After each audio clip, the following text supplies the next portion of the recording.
Boy, Sin, you sure bought a lot of new albums. I know, but I just couldn't help myself. Wait till you hear this group, Janet. Okay.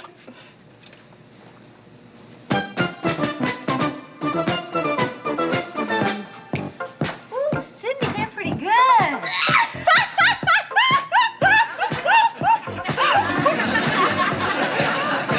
What are you laughing at? Oh, Janet, that dance is dead.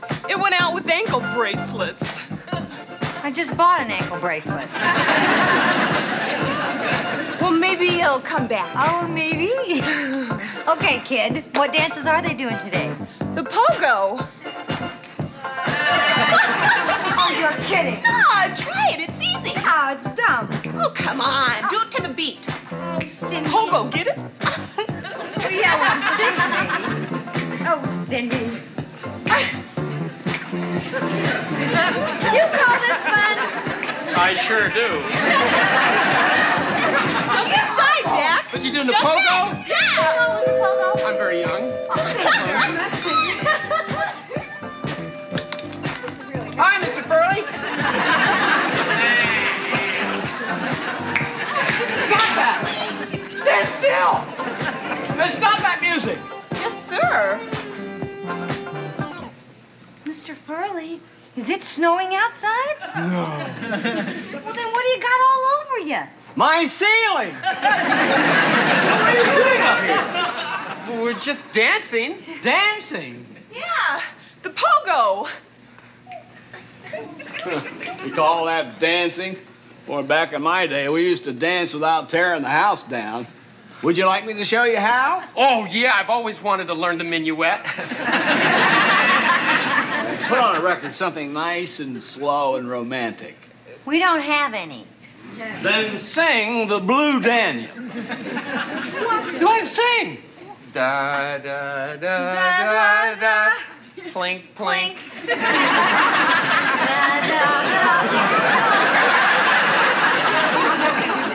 Mr. Furley, aren't we supposed to be dancing? I think you better lead. I can't see a thing. But Mr. Furley, I don't know how to do this dance. Well, it's very simple. You just go 1, 2, 3. Right. 1, 2, 3. And dip. And dip. How's that? Cindy, hang on a second, honey. I think it is back. Mr. Furley, are you okay? Is there anything we can do? Don't touch me. It's my back is killing me. Well, maybe if I give you a massage. A massage? No. It's fine. Mr. Furley, why don't you go see that doctor that Terry recommended? What for? So you can tell me I have a bad back? I already know that. Maybe he could help you. I don't trust doctors. They stick in their needle and take out your money. But Mr. Furley... They're all crooks. Why do you think they wear masks? I think if you went to see I'll him... be all right. I'll just go downstairs and lie down. I'll help you, Mr. Furley. I was just going to leave anyway. Okay, bye, Sin. Bye. Thank you, Cindy. You're an angel of mercy. Oh, yeah, Cindy?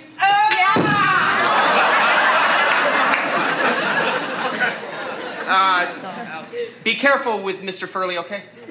I'll try.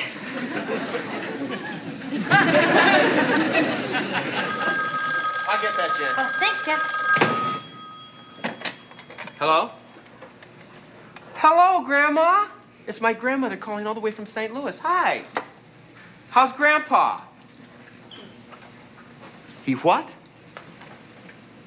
Flying here? Today? Well, why didn't he call? Oh, we wanted it to be a surprise. Oh, no. What a wonderful surprise, Grandma. Listen, I really appreciate you calling to tell me, but I can't talk now. I gotta run. I'll call you later. Okay? I love you too, Grandma. All right. Bye-bye. Jack, I thought your grandfather was real sick. He was, but he got better real fast. In fact, he's so healthy that he's flying all the way out here from the Midwest just to see his favorite doctor. So, what are you so upset about? I'm the doctor. You see, I can't believe this. Grandpa always hoped that I'd grow up to be a professional man, you know, like a lawyer or a doctor. Well, last year, when it looked like the end, he sounded so feeble and helpless that I kind of told him that... You didn't. Well, I wanted his last few days to be happy ones. Oh, gosh. Well, that was very sweet of you, but incredibly dumb. Well, what am I going to say to him now? And think fast, Janet. That's him. What do I do? What do I do? Jack, listen. You know exactly what you have to do. Right, I know what I have to do. Now, good for you. I'll pretend to be a doctor. What? Jack, tell him the truth. Janet, Jack. I cannot break the man's heart. Grandpa! Doctor! Come in, sit down. Why, do I look sick? No, you look great. You are a genius. One look and you gave me a complete diagnosis, and it didn't cost me a cent. That's about what it's worth. And who might you be, young lady? Oh, I'm Jack's roommate, Janet. Oh. Grandpa, Janet and I are just, No need to explain, Jack. Your parents did the same thing when they were your age. Mom and Dad lived together? They did? I hope that's what you were going to say. No, you're trying to give me a heart attack? Well, no, Grandpa, please relax. Well, sit down on the couch. Have a seat there, right on the couch. There you go. There. See, Grandpa Chipper, Jack and I are not living together. No. We just share this apartment so we can share the rent money. It's really quite platonic. I see. Too bad. You know, I like her. Oh, Janet. She's not a bit like that, what's her name? Who? That woman who married your father. Mommy? That's the one. Now, tell me, what is your specialty? Oh, sick people. That's very funny, Doctor. Doctor? Hi. Oh, Grandpa, this is Terry Alden, my other roommate. Talk about bringing your work home with you. Say hello. Jack's grandfather. Hello. Very nice to meet you. I bet you're proud of Jack. Oh, well, why wouldn't I be? How many grandfathers can say that they have a grandson who's a successful doctor, eh? Jack? Jack a doctor?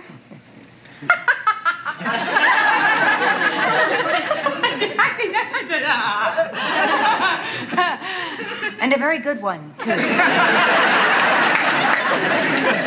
Well, that is nice to hear. Oh, you know, it's important to have the respect of people that work under you. Oh, you should see him at the hospital. I mean, he's so confident and so dynamic. Really? What hospital is that, Jack? Wilshire Memorial. He is one of the finest young doctors we have on our staff. Thank you, Nurse Alden. All the other doctors were always coming into his office asking for advice. Say, I would love to see your office. You can't. Why not? We're closed. The hospital's closed. Well, what Jack means is that it's close to impossible to get there. Oh, don't worry about a thing. I will find it. Wilshire Memorial. Good. Tomorrow at 12:30. Tomorrow? Yes, now I'm going back to my hotel. Here's my phone number.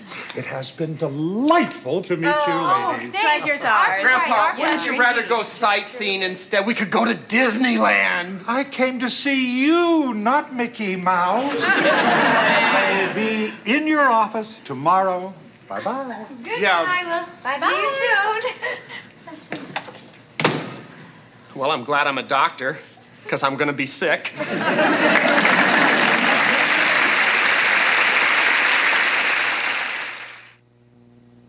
Well, what are you going to do now, Jack? I don't know. Will someone please tell me what's going on? Oh, Terry, you saw that sweet man actually thinks that Jack is a doctor. And now he wants to visit my office, the office you told him I had. Oh, I'm sorry, Jack. I was just trying to be helpful. You want to help? Yeah. Then get me into the hospital. All I need is 5 minutes in one of those offices, Terry. No, Jack, it's completely out of Terry, the question. I could get fired, Okay, Jack. forget it. I don't mean to put you out. I'll just have Jack. to call Grandpa and tell him the cold, hard truth. Well, That's what you should have done in the first place. I just hope it's not too terribly painful. Hello? Yes, I'd like to leave a message for Mr. Tripper in room 234. Would you ask him to sit down before you read him the message? Yes, just tell him that his loving grandson, Jackie, loves him very, very, very, very much and wouldn't hurt him for the world. Oh, all right, I'll do it. You will, Terry. I don't know how to thank you. Give me that. Terry. Oh. Hello, would you please cancel that message? What? Goodbye, Larry.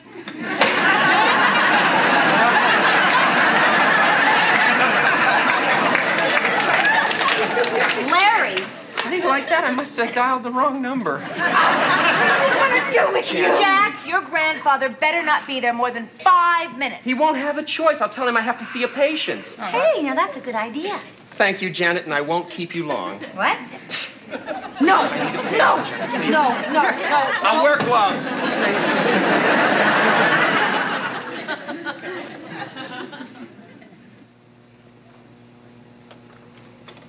All right, it's all clear. Come on.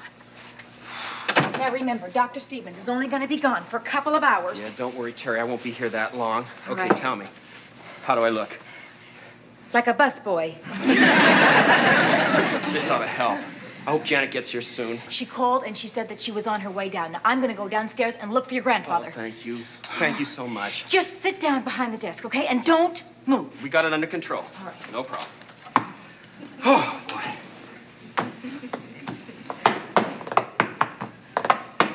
Hold all calls.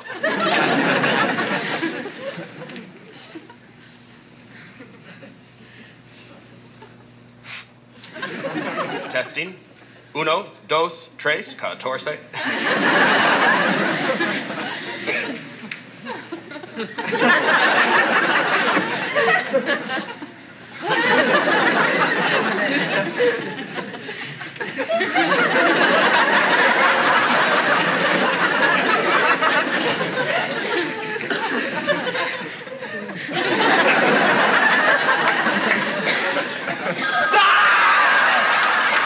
Don't you ever do that again!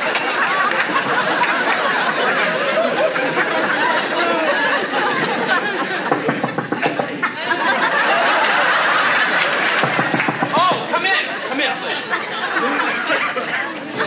Dr. Stevens? No, you missed Dr. Stevens. He won't be back till this afternoon. Oh, well, then maybe I could ask you something? Certainly. I seem to have this pain. No! I think I pulled a muscle playing tennis. Stop! I only want to show you. Well, I've seen enough. You can tell what's wrong already? Yes.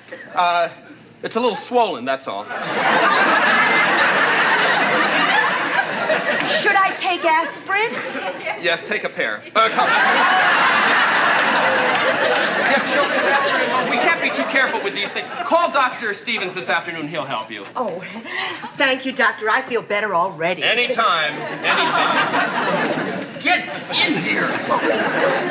Forget about her. Where's Grandpa? He's on his way up here with Carrie. Behind the curtains. Come on. Jack, Like we talked about. Come in. Here we are. Say ah. Doctor, your grandfather's here. Hello, Grandpa. I'm with a patient. Just a second, okay? Now, what seems to be the trouble, Mrs. Foster. Thank you. Doctor, lately I've been very, very nervous. Edgy, irritable, tense, just a jangle of nerves. Mm-hmm. Have you ever tried decaffeinated coffee? I said, have you... Grandpa, you better leave. The patient is becoming violent. I'm going to have to use tweezers. I understand, Doctor. Seeing you in action is the biggest thrill of my life. Well, I'd love to stay here and chat with you, but, Doctor! my patient needs... Go back to your patient, Doctor. I'll call you later. Thank you. All right, bye-bye. We did it thanks to you, Terry. Hey! And you too, Janet. Thank you. Save it for later. Let's just get out of here before I lose my job. Moving okay? on. Hi, I'm Dr. Phillips. I believe I'm supposed to see you. Why, there's nothing wrong with me. Dr. Phillips is the new intern on our staff, Doctor. I was assigned to observe you on rounds. Here? Dr. Phillips, you can't. You see, he's giving this patient a complete checkup. Oh, good. Then I can start observing right here. Observe? Huh? You want to observe now? Here? You know something, Doctor? You're a lot younger than I expected. That's nice of you to say, son. Well, why don't we start right now? Doctor! Just get up on the table, Mrs. Fordwick. Foster! Let's see. I'm gonna have to lance these.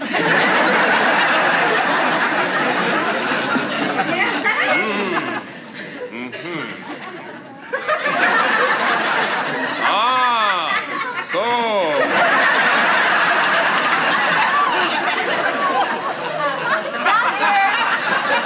Yes. Oh, excuse me.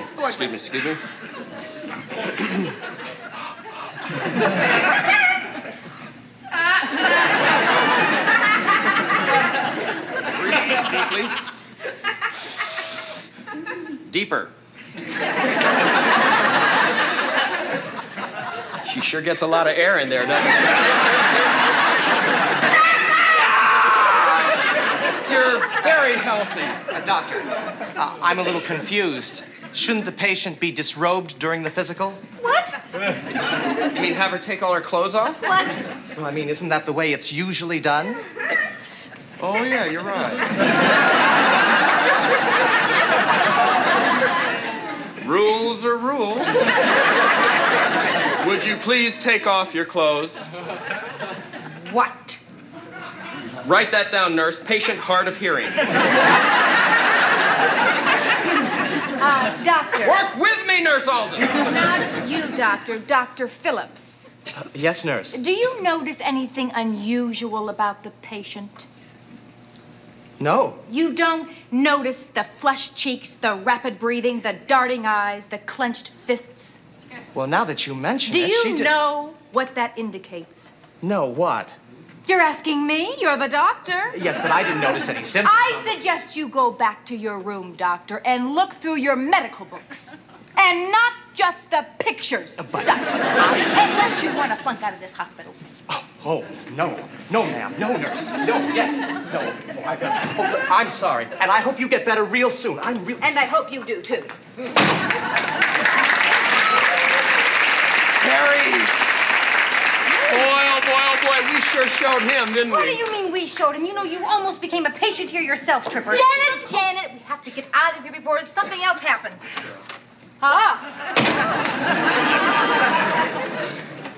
Grandpa Tripper, I didn't see you there. So sorry.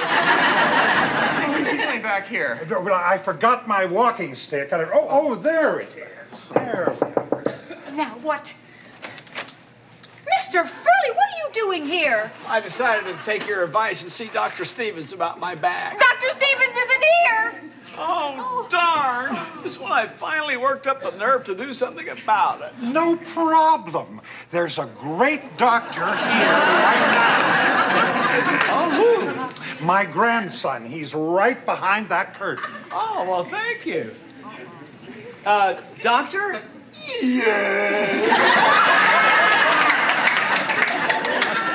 Would you mind taking a look at my back? It's really killing me. Now, where is your back? Oh, here it is, right behind you. Does that hurt? That hurts. How about over here? Does this hurt? No. See, you're feeling better already. How about here? How about here? Excuse me, I'm sorry. How about here? Jack! What are you doing? Jack, don't touch me. No, Mr. Furley, I just want to... I know what you want, and you stay away from me. What's the matter with him? I'll tell you what's the matter with him. Not him, you. Me, I'm perfectly normal. Then why did you come to see the doctor? Doctor? Him? He's no doctor. He's a fruitcake. What's he talking about, Jack? Oh, Jack. Jack, tell me the truth. Okay, Grandpa, this is the truth. I've never seen this man before in my life. The truth is, I'm not a doctor. You're not? I'm a chef. A chef? Only when I'm working. Oh. Would you leave us alone a moment, please? Yeah, you girls better leave. We gotta get to the bottom of this. Come on, Mr. Furley. Be careful of my back. Oh, I'm sorry.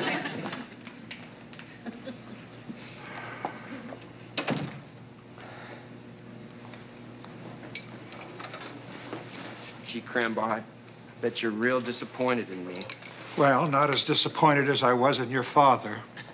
You wanted Dad to be a doctor, too? No, a shortstop for the St. Louis Browns. See, the only reason I did this was I know you did it because you were thinking of me, and I'm touched by that. But Jack, never, never in the future pretend to be something you are not. It's not worth it. Yeah, I just found that out. Well, if you've learned that lesson, maybe all of this happened for the best, huh? Oh, Dr. Stevens, Hang on, I'm sorry. I gotta tell you, I'm not Dr. Stevens. You're not. That's right. I'm Dr. Stevens.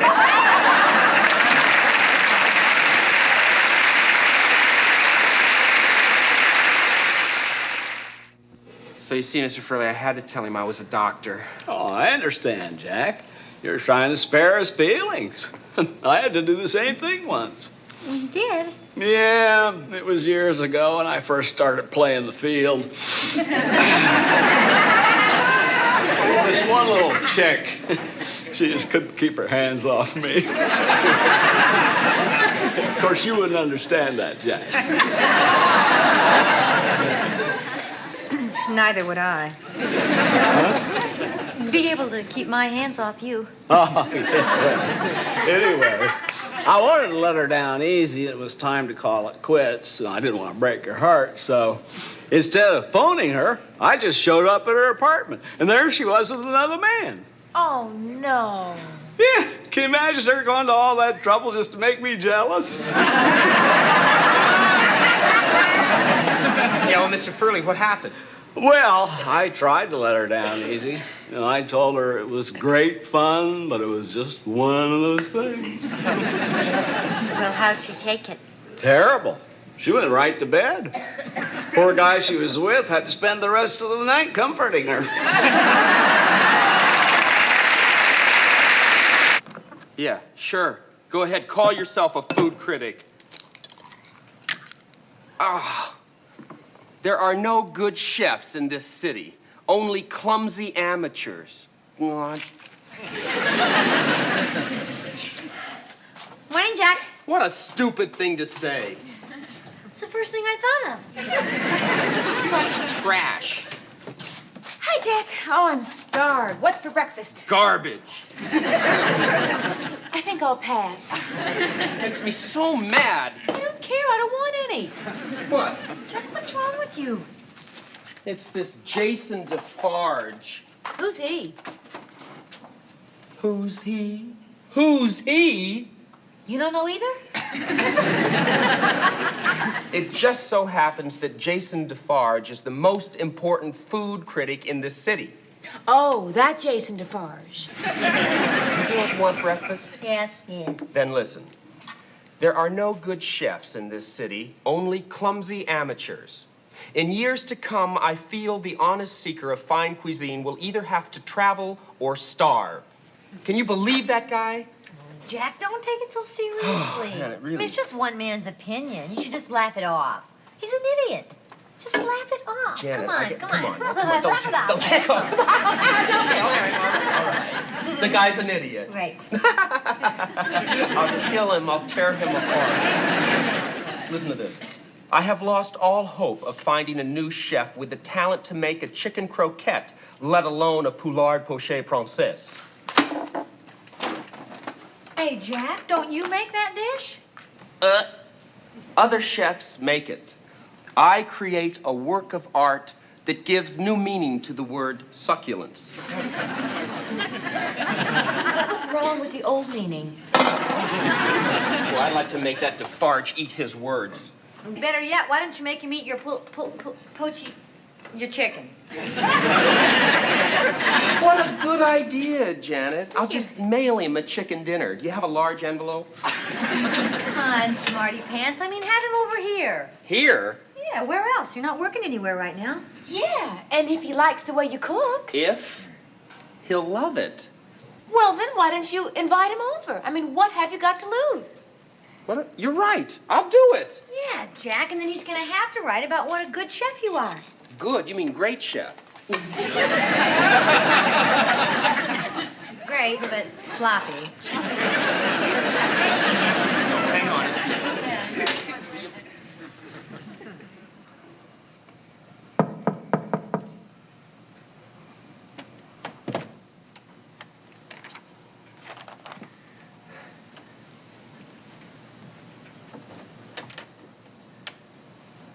Excuse me, Mr.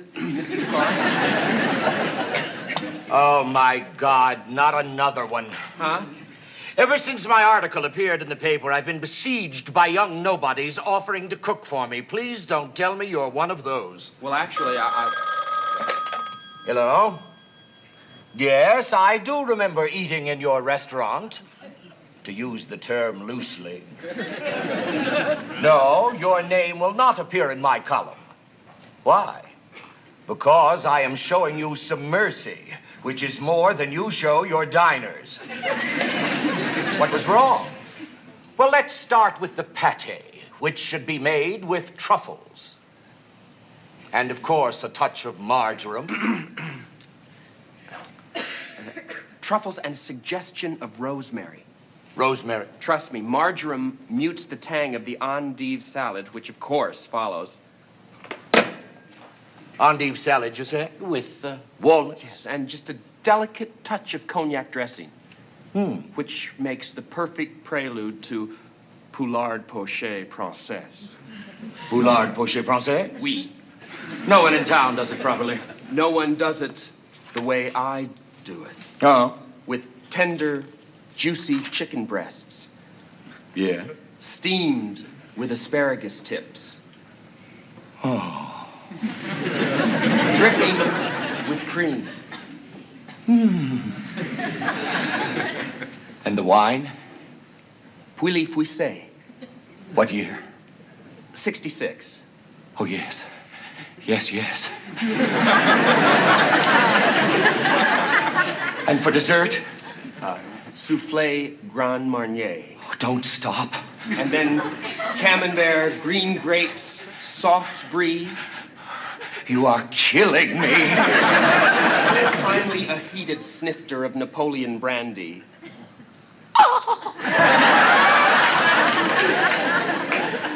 Oh, God, that was good. I'd go anywhere for a meal like that. How about my house tonight? I'll be there. You will? That's But wonderful. please, no one else to fawn over me. I want nothing to distract me from the food. Don't worry, it'll just be the three of us. Good. You, me, and the chicken. Quack, quack, quack, quack, quack, quack. Can I call you Jason? Maybe not. I'm sorry.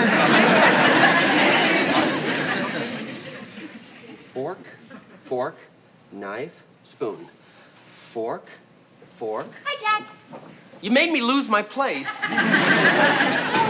Dinner, we're starved. Keep away from this table. Hey, you don't have to get huffy about it. No, it's for Jason Defarge, the food critic. He's coming here? That's right. Oh, Jack, good for you. That's wonderful. You did it. Listen, I owe it all to you two. I'm so grateful. Anything else we can do to help? Yes, leave. What happened to Grateful? No, it's not me. It's Jason Defarge. He doesn't want any distractions. He insists on being alone with me and the food. You understand, don't you? Oh, sure. Just give us a second. We'll be out of here. Oh, Come on, Tim. thanks. Good luck, darling. Okay, let's see. Okay, I gotta baste the chicken, start the souffle, answer the door. That can't be him. He's early. Jack, I made it. Chloe! Oh. What are you doing here? Jack, you didn't forget our date. No, I didn't forget. I just didn't remember it was for tonight. Didn't remember? Do you know what I went through just to get here on time? I had to change flights with another stewardess, and then I spent the whole time waiting on a bunch of cranky passengers. But I made it, and you forgot? Well, listen, try to understand. I've got a very important date tonight. I thought that was me. No, it just came up. See, I have to serve dinner to a famous food critic. I just served dinner to 200 food critics. This is a chance of a lifetime. It's my golden opportunity. I just came all the way from Iceland. I'll defrost you later. Believe me, Chloe, believe me, okay? This is the only thing on earth that would ever keep me away from you. Is it really that important? It is, it is. Look, go on down to the Regal Beagle and wait for me, and I will be there just as quick as I can. Jack, I was just thinking... Hi.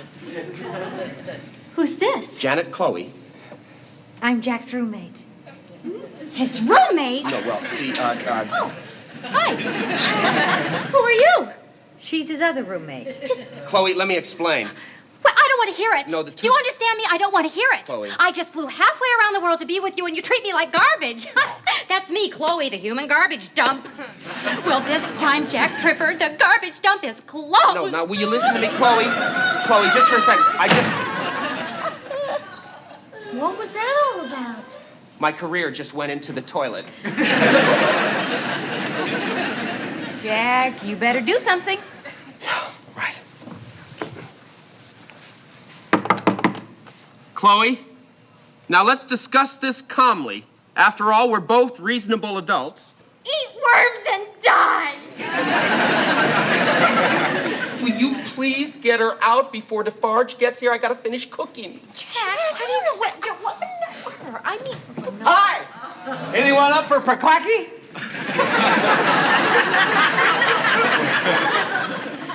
Perquacky?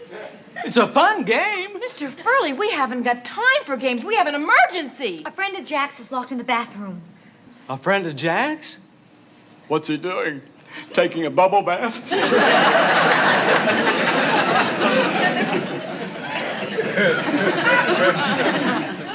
It's a girl. Oh, a girlfriend of Jack's. Yeah. No wonder she's crying. Furley, now we've got to get her out of there. All right, I'll handle this for you. Oh, good. Young lady, I'm the landlord of this building. Now you open up that door, or you're in big trouble. Go suck an egg.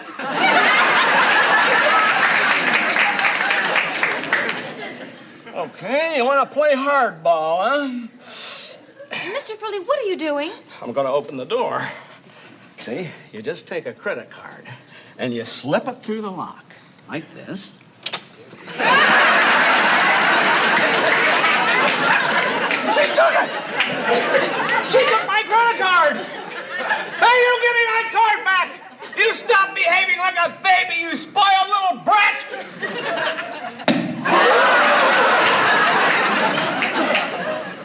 Well, I got her to open the door.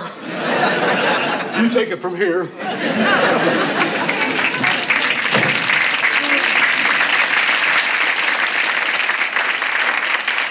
It's almost 8 o'clock. Poor Jack. Poor Jack. What about poor me? What do you mean? I have to go to the bathroom. Thank God. Hi, Chloe. You feeling better? Yeah. Listen, I think if you give Jack a chance... No, Chloe, Any luck? Is she out of the bathroom yet? Yes. Oh, good. Thank God, because that's Defarge. She's in the bedroom.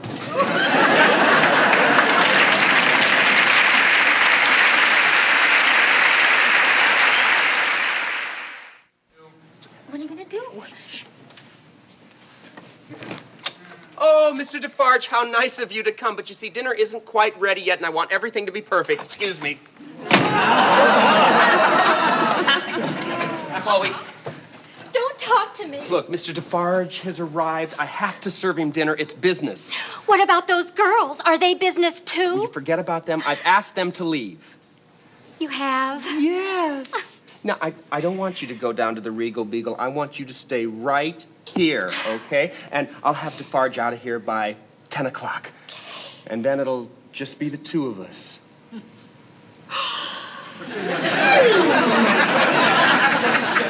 I'm sorry. Jet lag. Hey, that's all right. Just want you to lie down and take a nap. Okay. Okay? Good. Oh. Hold that thought.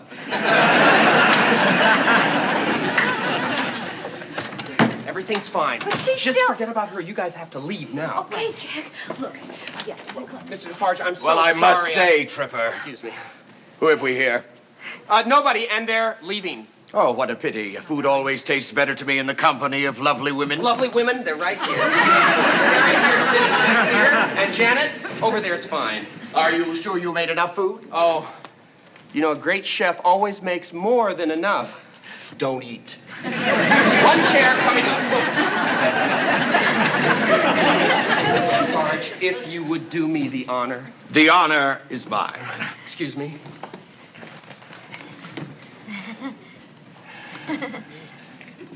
Jason Defarge. Teddy Olin. Charmed.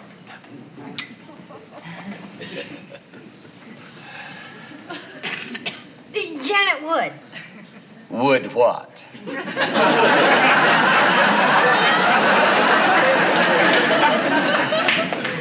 Delighted.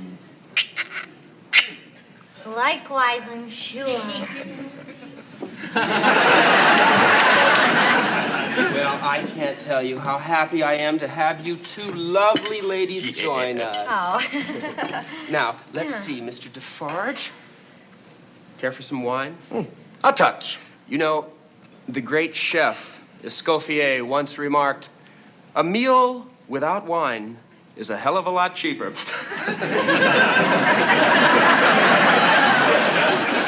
Pour. Ah, good color.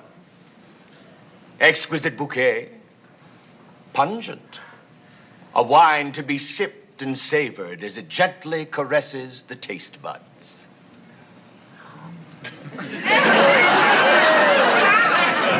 Fill her up.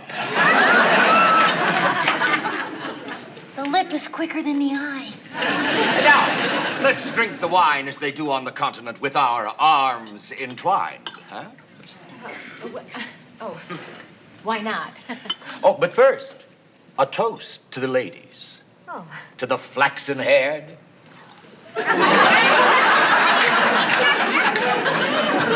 And to the raven-haired.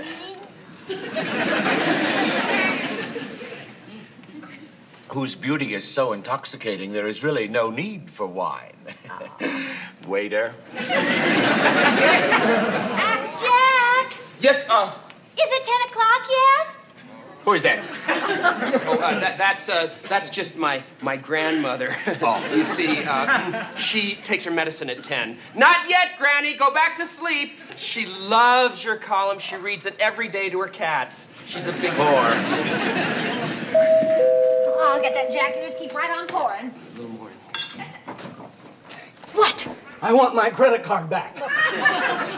Chloe is in Jack's bedroom and she doesn't want to be disturbed. Oh, yeah? Well, we'll just see about that. Who is that? Grandpa. Hi, honey. Oh, it seems like I've been waiting for you forever. Shh. Give me a little kiss. Huh? Come on, don't tease me. All right, if you insist.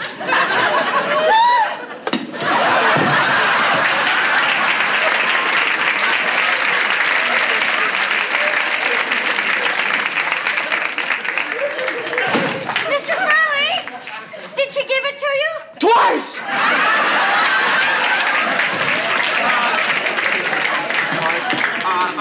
it's about time we ate. Yes. Absolutely. Oh, I am having a good time. Too good.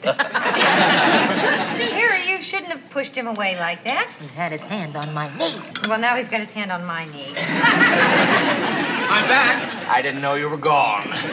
I hope you like the 2 hors d'oeuvres. Only 2. See, they're broiled mushrooms stuffed with baby shrimp and delicately laced with sherry. Just help yourself. What do you think he's been doing? Ah, my darling. Oh! Mr. Defarge. Please. Oh. My sweet. I can do this. I can do it. What's that on the ceiling? I don't see anything. Mushroom?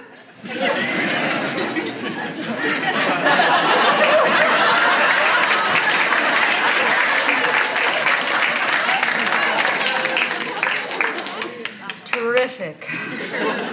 I agree. We haven't even tried it. Come on, just a nibble. Go ahead. Very well. Terry, I'd like to see you in the kitchen, please. Okay. Gladly. I need them. So do I. Enjoy yourself. That's it. The dinner is off. Oh, no, Jack, wait. No, I'm sorry. This man is a drunken sex maniac. He's not going to bother you two anymore because I'm getting rid of him. No, Jack. Now, this night is too important to you. Now, we can handle him. Yeah, we're used to handling guys who come on like that. Look who we're living with. Oh, you... so sweet. So are you. No, I'm just... More wine. Wine. He wants more wine. We don't have any more wine. What? Let's see. Oh, how about this? That's cooking, Sherry. You can't serve that to a gourmet. I won't tell him. Yeah, but... He'll never notice. Yeah, but...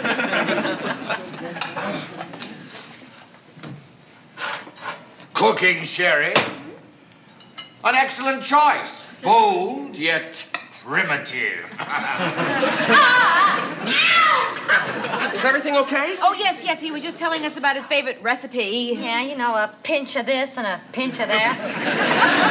Oh, I like these chicks. Yes, well, if you like the chicks, you will just love the chicken. Voila. Would you like a breast or a thigh?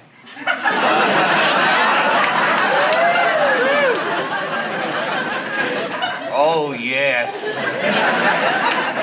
This way. Bon appetit. Go. Wait, there's something missing. No, I think that's, music. Music! Oh, of course, yes. Right, sure. There we go. Music. Now we can eat. No. Now we can dance. Wait a minute. I don't... Oh,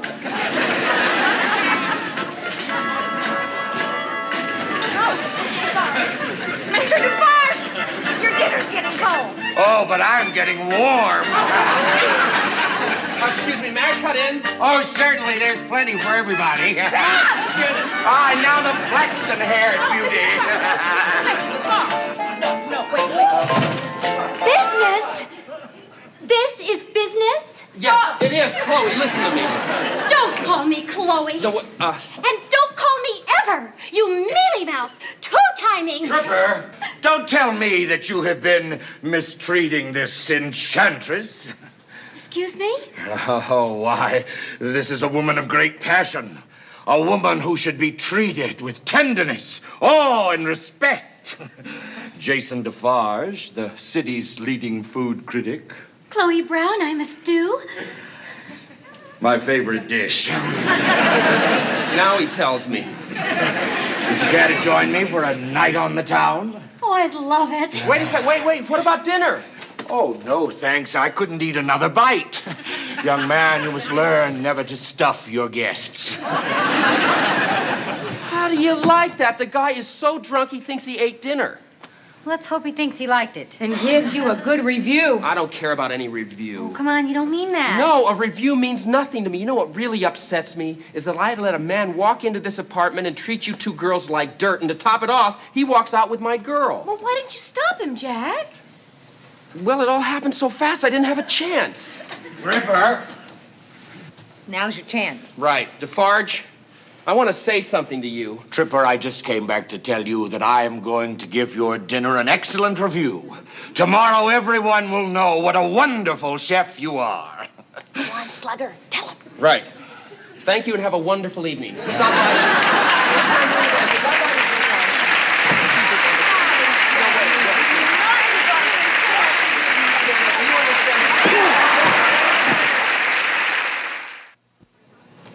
I got it, Janet, I got it. Jason Defarge's review. Terry? Yes, Harry.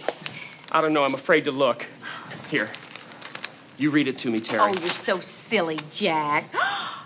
Oh, no. What? Today is the last day of the sale at Kruger's. Would you give me that? Well, I have to do everything myself. You read it to me, Janet. Okay, see. Listen to this headline. Great chef discovered. I'll take it from here. Your great chef discovered. Yeah. To all those interested in culinary delights, I command you to remember this name, Jack Kipper. Kipper!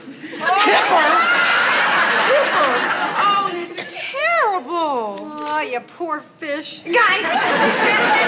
What do I do now? Change your name. Oh, hi. Look what I found in my mailbox. What? Oh, Chloe gave you back your credit card. That's terrific. Oh, really? She also left a note. Listen to this. Jason Defarge forgot his wallet, but thanks to you and your credit card, we had a wonderful night on the town. Shorter? Yeah. Think so? I like it up around chin level up here. Would you stand up for a second? What for? Just stand up, please. What? Thanks. No, Janet, come on. I hate this. Oh, it'll only take a moment. It's not so bad. Okay. Just let me get a look at it, So please. embarrassing. Oh, please. Come on. Could you lift it up just a little bit? Oh, right there, Jack, right there. Yeah, keep it right there. Let me get some pins. Let me I'll be keep right it right there. back. Don't move! Janet! Come in! Janet, can I speak to you for a second?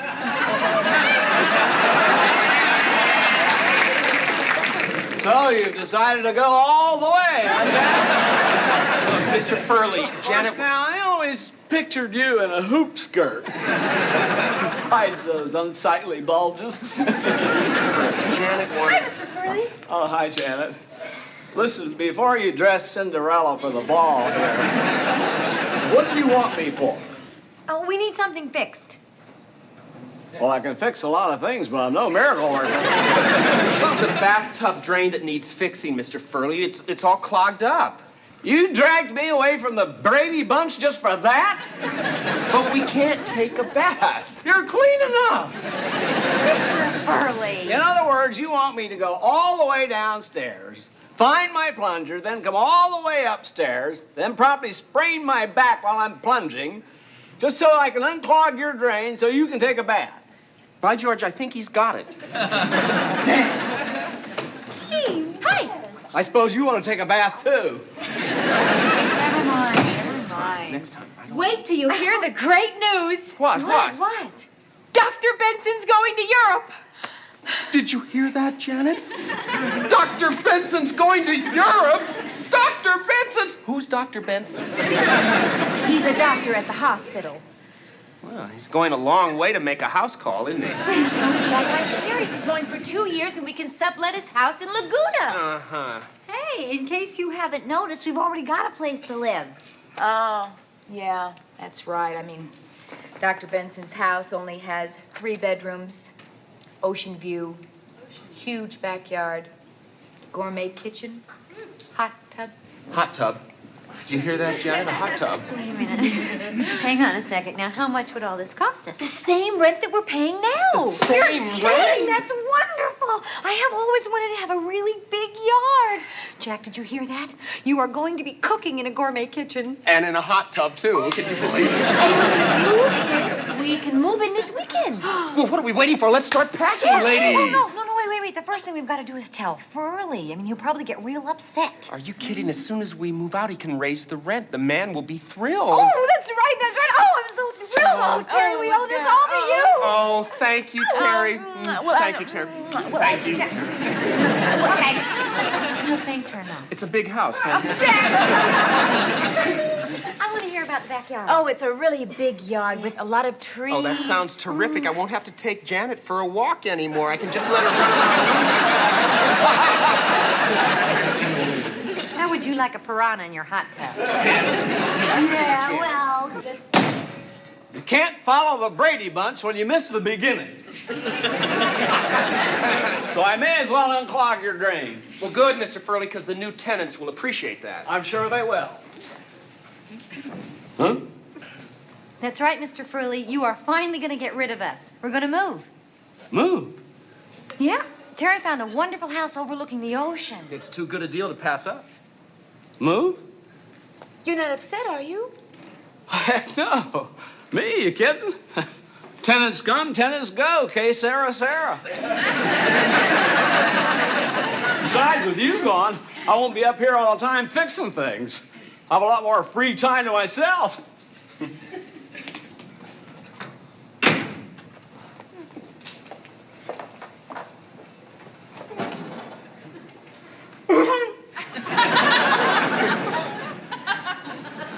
Mr. Furley, did you say something? Oh, no, I just hiccuped.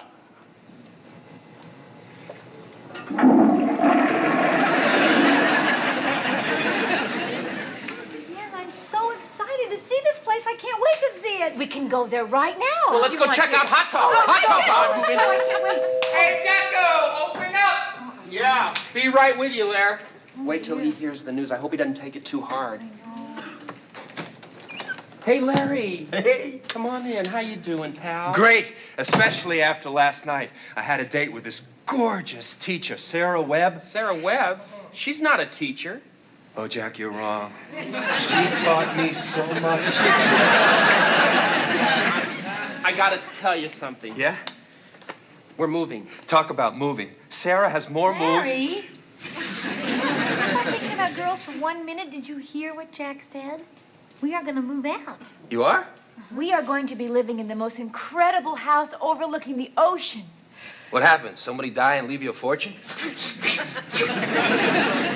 No. We're going to pay the exact same rent we're paying right here. Well, that's very nice. Yeah? Well, sounds like you got a great deal. Don't you have anything else you'd like to say? Yeah. Can I borrow some coffee? Help yourself. Thanks, pal. Well, Jack, you sure were right. He really took it hard. Yeah, for a minute there, I thought he was going to break down and yawn. All right, forget it. Okay. Yeah, let's just forget it and go see the new house. Let's go see it. You want to? Hot tub. Oh, you are going to? Coffee, coffee, coffee. Ah, here it is, my favorite brand. Caffeine free.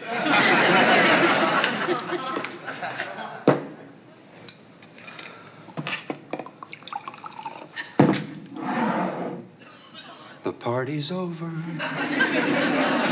Time to... Well, I fixed it. Oh, hi, Larry. Hi. Where is everybody? I guess they went to look at their new house. Oh. Mind if I have some of that? Help yourself. Thanks.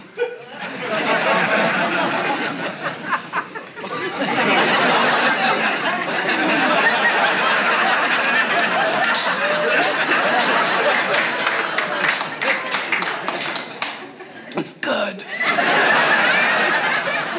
So, what do you think about Jack and the girls leaving? It doesn't bother me. How about yourself? You gonna miss them? Miss who?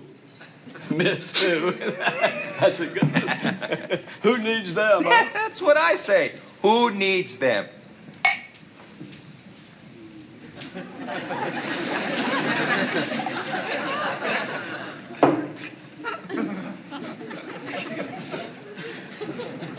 You know what I really like about Jack? What? Everything. Me too. What a guy. And what a great sense of humor. Yeah. Every time he sees me, he starts laughing.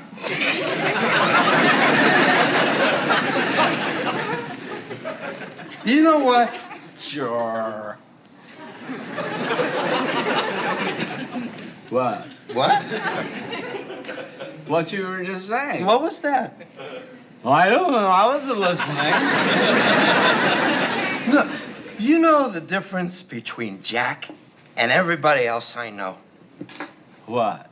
He likes me. You're a kid. And the other two,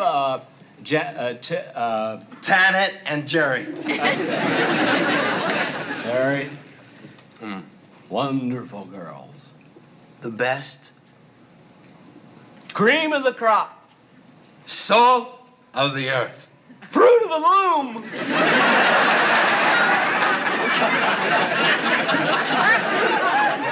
I'm losing them. I'm losing the only friends I ever had. You got me? Oh, God. There, Ralphie. There. Easy, big fella. I'm sorry, Larry. I'm not behaving very manly. I'm so ashamed. Oh, Larry, if I could be strong like you. Larry?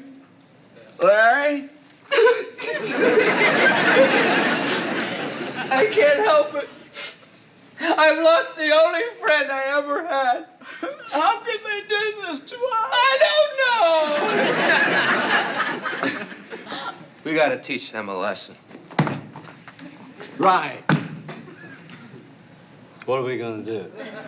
3 simple words. Burn their house? No. Divide and conquer. Chop them up into little pieces? No. But when we get through with them, they'll wish they never left this place. Right? Right.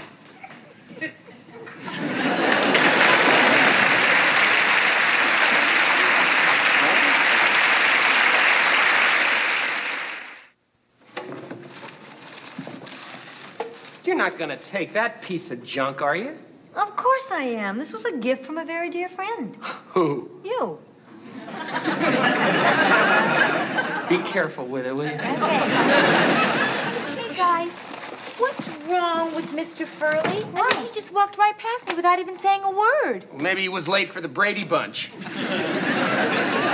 You know, we haven't been very fair about this. I mean, we didn't even give Furley any notice. Yeah, you're right. And we didn't bother to try to find somebody to take our place. Hold it. I know someone who's been trying to find a place close to the beach. I'm gonna make a call. Oh, thanks, Terry. Where's that number? Hey, Jack, want me to give you a hand? Oh, no. You're gonna put too much stuff in that box. Janet, who's doing this packing, me or you? Just trying to help. You want to help?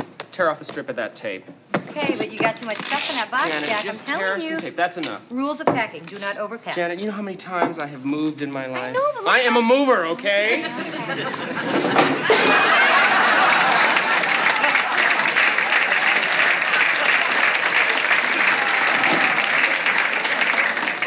I told you you had too much stuff in that box.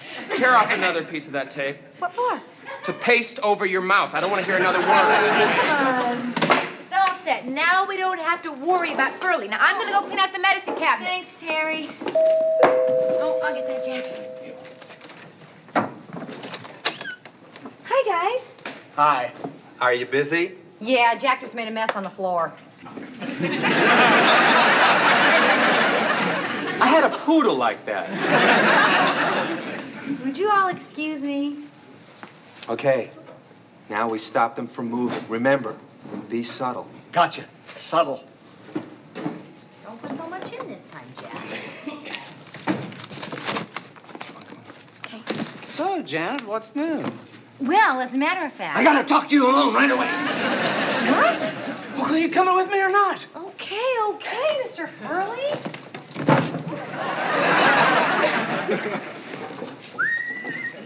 Excuse me, pal. I gotta finish this up. Yeah, sure, pal. That's no good. Maybe. What? Nah, nothing. Just go on with your packing. I'll work out this bus schedule. What schedule? To get Janet from your new house to work. Yeah. But don't let me bother you. Just go ahead with your packing. I'll work it out. What are you talking about? Let me see. This is not going to be easy. She could take the number 27 and change for the 83. Yeah, that's the best way. Of course, it'll take her about an hour and 45 minutes to get to work. Let me see that. You know, coming home will be a lot different, though. It'll be pitch black. Yeah, what the heck? She can take a judo class. Judo class? Wait a minute, Larry, hang on a second. What? She's only doing it to make you happy. Wait a minute. Forget it. I'm not even supposed to mention it. Don't ask me any more questions. If it concerns Janet and me, I have a right to know. Okay. Fact is, Janet doesn't want to move at all. What? She's only doing it so you can get your gourmet kitchen. Why didn't she say something to me about this? Does a friend tell a friend when she's making a sacrifice? So Jack will have to take the number 6 bus to the number 23 and then change at Piedmont. And, it'll take him hours. Mr. Furley, that can't be right. What? Look at this. The 91 goes straight through. Give me that. Oh, what's the difference? You just get me so frazzled when I think of you, of Jack moving just because of you. What? Jack moving because of me? Yeah, the only reason he's doing it is so you can have your backyard. Well, Mr. Furley, wait a minute. If Jack didn't want to move, he would have said something to me. He didn't want you to know. What do I do? Look. What can I say to her? All right, look, you just say, Janet, I'll do whatever it takes to make you happy. Thanks, pal. Oh, Mr. Furley. Oh, Jack, I want to ask Janet, you something. I just want you to know that I will do whatever it takes to make you happy. Oh, my God, Mr. Furley, you were right. Gee, thanks for telling me. Somebody had to.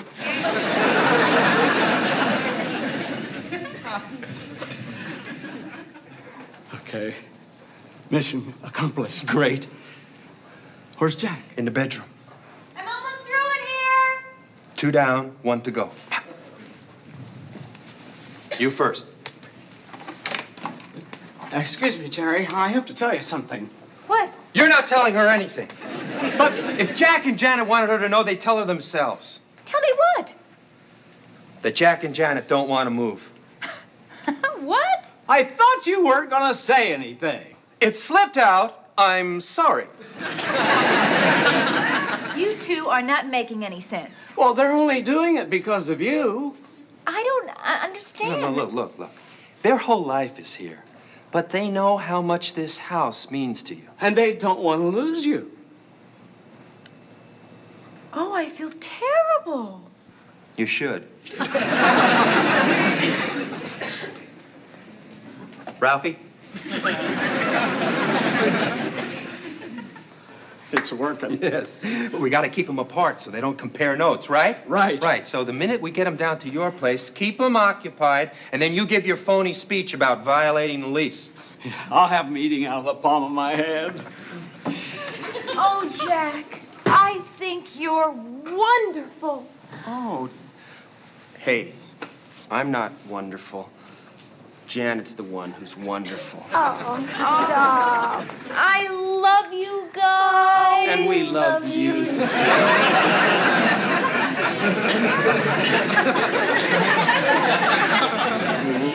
Listen, guys. I think we should have a talk. Oh, no, you shouldn't. What? It's party time. Yeah, I'm throwing a big Bon Voyage party downstairs for you. We're going to have fun. Mr. Furley, I'm not really in the mood. Yeah, me neither. I have to go to work. Hey, Mr. come Furley. on, you guys. You can't let him down like that. Man's gone to a lot of trouble, a lot of expense for you. Well, I suppose if you guess. put All it- right, it's settled. It's party time. Let's go. We're out of here. Okay, Come on, kids. Yeah, I'll be right there. I just got to call the hospital. Tell them I'm going to be late.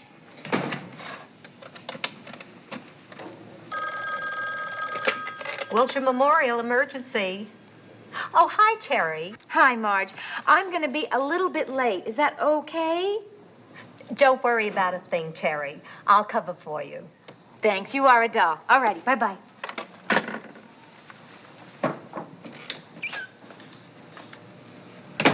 missing, Terry? I just spoke to her. She's going to be a little late. Well, I'm afraid I have some bad news for her. She can't stay in my Laguna house. I'm not going to Europe after all. Oh, what a shame. Do you want me to get her for you? Yes, please, and give her that message. Coward. No, there's just the thing that was interesting. All right, everybody, more champagne. Oh, thank you, Mr. Furley. Thanks, RF. Okay. Great. You sure are throwing some party, Mr. Furley. Well, why not? After all, I may never see you again. Oh, Mr. Furley. How am I doing? They're almost ready for the kill. You guys, I think we better talk about the house. Oh, I've been thinking, what's so important about a backyard? Listen, Janet, I know you didn't want me to find this out, but I gotta tell you. What? Time for the speech. Quiet, everybody. Mr. Furley would like to say a few words straight from his heart. Say it just the way I wrote it. Janet, Terry, Jack. The party's over. Yes, it was a wonderful party every day with 3 wonderful friends who warmed the cockles of my heart.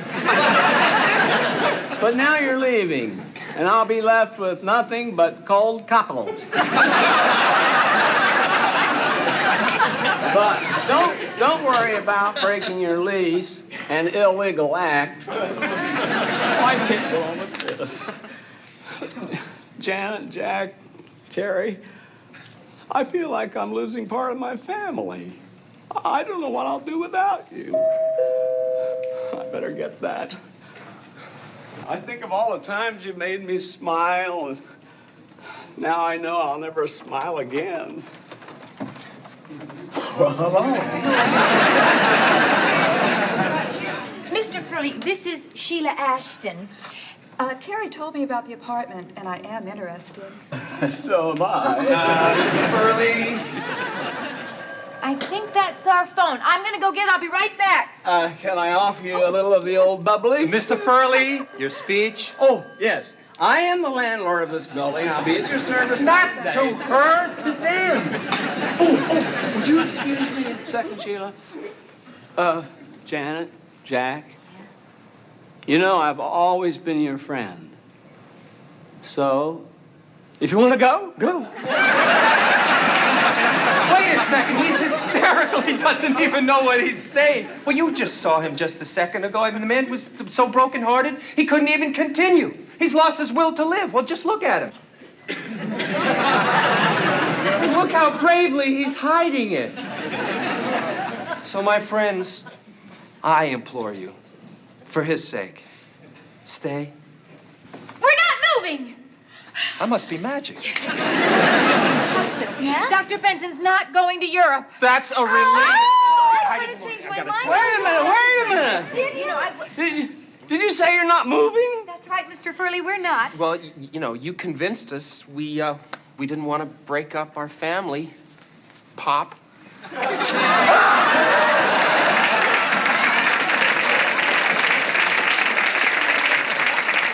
I guess I better go. No, not so fast.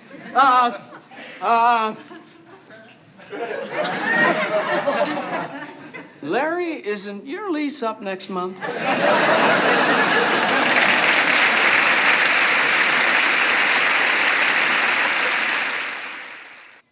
I can't get over those guys. Can you believe Larry and Furley putting us on like that? yeah, the way they sneaked around lying and conniving just to keep us from moving. Yeah.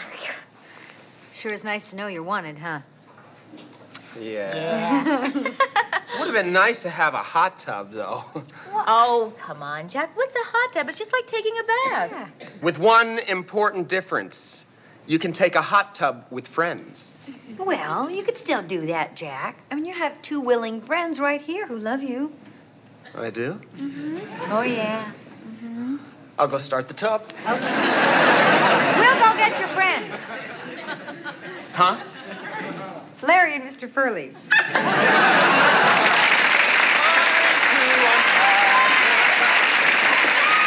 Okay.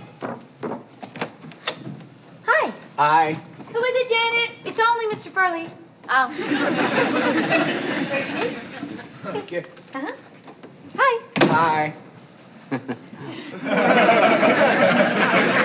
you want something, Mr. Furley? Want something? Do I always have to want something? Can a person just come up to pass the time of day, be neighborly? Oh, I'm sorry. I You think just talk assumed had gone out of style? Mr. Furley, I'm sure What's Dad- happened to communication? Nothing. Let's talk. Please, sit down and we'll talk. Well, thank you.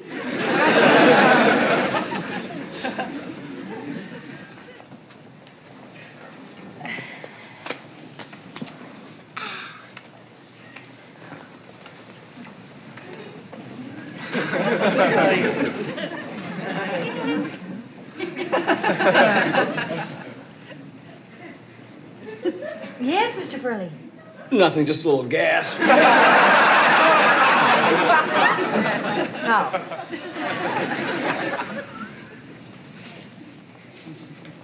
Yes, Terry. Nothing. I was just clearing my throat. Oh. You got a cold? No. That's good.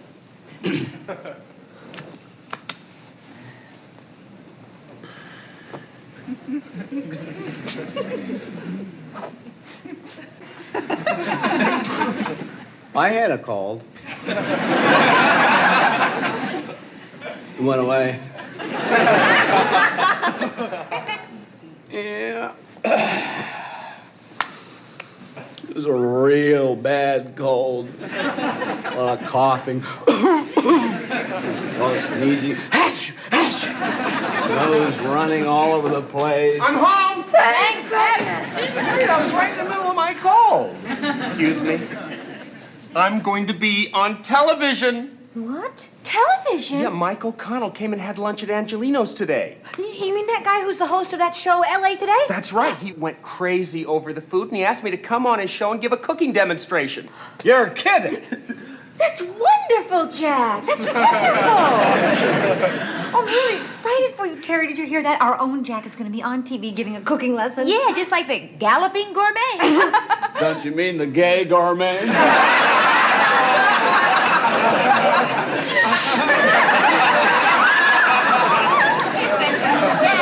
Jack, what are you going to make? Well, I'm going to make my specialty, poached salmon in aspic. That's it? You're gonna cook a fish? Yes. Too bad, Jack. Click code turn off time. I mean, people want to see something more exciting than you and a fish. Like? They want something with a little pizzazz. Uh-huh. Like what? Well, like a classy assistant to dress up the act. That's not bad. You know, someone with sex appeal, personality, charm. He's right. I'm going to do it. Good. What do you want me to wear, Jack? Not you, Mr. Furley. Terry and Janet. All right, Jack. Suit yourself. You want amateur night? That's okay by me. Mr. Furley. But remember, you could have had all this, and you blew it. Did someone spike his prune juice or what? Hey, girls, will you do it? Are you kidding? Of course I'll do it. Terry! What about you, Janet? I don't know. I've never done anything like this before. You girls always say that. Jack! Come on, say yes. Oh, come on, please. Yes!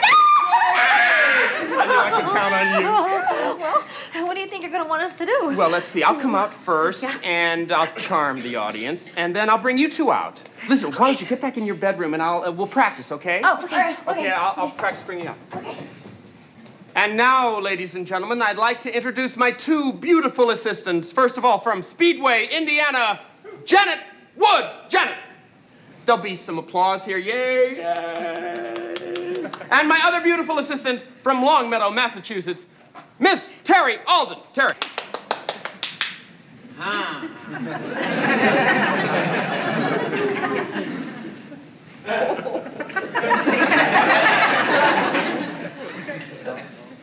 What's that? What's what?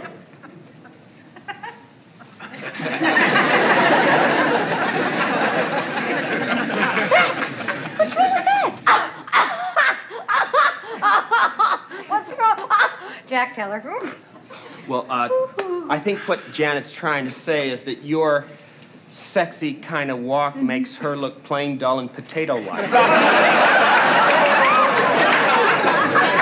Listen, how about this? While I'm preparing the salmon, why don't you tell a joke? Like what? Well, you could, like, what do you call a musical fish? What? A piano tuna. Okay. Isn't that funny? What am I going to be doing while she's telling jokes? Well, you'll be over on the side chopping parsley. What? Well, no, Terry, if you want to tell the joke, you tell the joke. Oh, wait, don't take my joke away from me. Well, okay, both of you tell the joke, all right? Okay, that's a good idea. Let's try it. I'll ask the question and you say what, okay? What do you call a musical fish? A piano tuna. No, you're supposed to say what, and I say the punchline. I say, what do you call a musical fish? You say what, I say everything. Forget the whole thing. Listen, if you two are going to act like prima donnas, I'm going to get somebody else. Now look what you did. Hi, this is Jack. I'm so glad I caught you. Listen, I have a question. How would you like to be on television with me next week? Why? Well, because you're sexy. You will? Oh, just a second. Wait. We're sorry, Jack. We promise to do whatever you say. Yeah, we won't give you any more trouble. Promise? Swear to God. Cross our hearts. Sorry, I'm going to use the girls after all, Mr. Furley. All this space to rehearse it. Okay. I'll get that. Oh, thanks, Jack. Terry, do you have everything? Oh, hi, Larry. Did you hear that, girls? Practically a star, and we're still on a first-name basis. What do you say we grab a couple of brews down at the Beagle? Sorry, pal, I can't. One lousy show, the man thinks he's God. I rehearse. Yeah, Larry, you want to stay and watch us? Well, I don't want to be in the way. No, come on. We need an audience. Yeah, we do. Well, okay, I'll just sit over here quietly. Okay, fine. Sit down. Be real quiet. Now, first, Mr. Angelino is going to come out, and he's going to talk about his restaurant. Then Jack comes out, okay? Okay. All right, everybody, let's give it a try. Terry, get ready for him, guys. Okay. All right. And now, here's Jackie.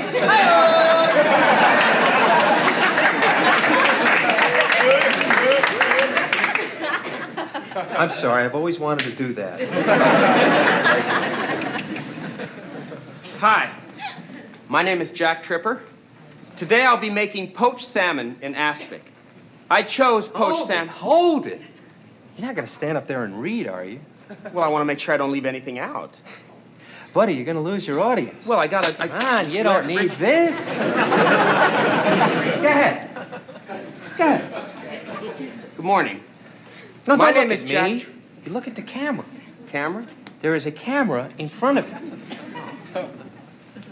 My name Don't is forget Jack. there's going to be a microphone on top of it, above you.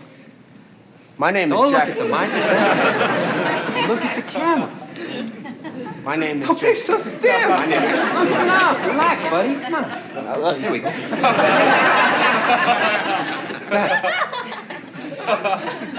My name is... Jack Tripper. I know. My name is Jack Tripper, and I'm going to be making... Poached salmon. Yeah. Speaking of salmon, that reminds me. Oh, God, I forgot what that reminds me of. I'm not going to remember a thing without my paper, Larry. I got to... Okay, I got it. Look, why don't you write out your whole routine on little cards and place them where you'll be working? What? Yeah, that way if you forget what to say, you'll have the cards in front of you. You mean like crib sheets? What a good idea. How'd you think of that? How'd you think I made it through high school?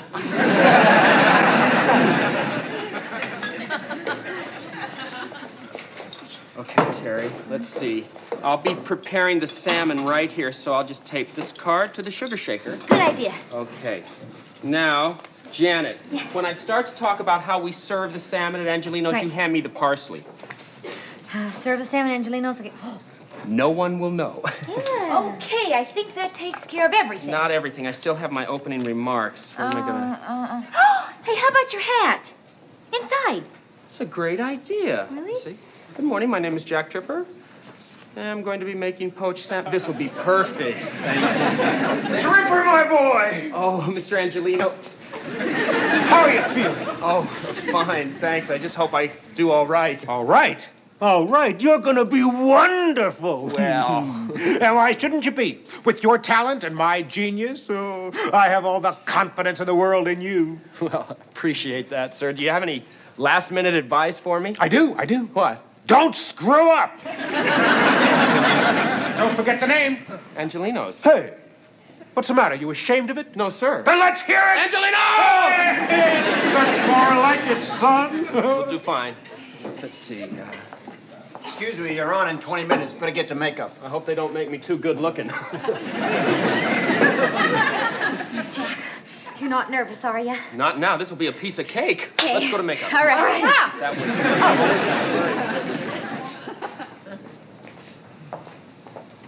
Hey, this is all wrong. This isn't the way I wanted it. Get rid of that sugar shaker, and those go on the other table, and replace that parsley. It's wilted. Hurry up. You got to rearrange everything. We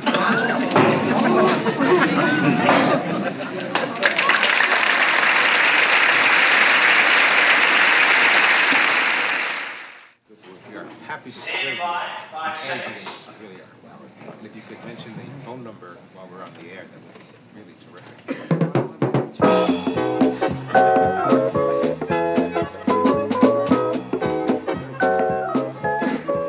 Hey! Welcome back to the second half of L.A. Today. We missed you. I'm Mike O'Connell, and I'm saying this world would be a much, much better place for us to live in if all of us would just reach out and touch someone, but not in an elevator.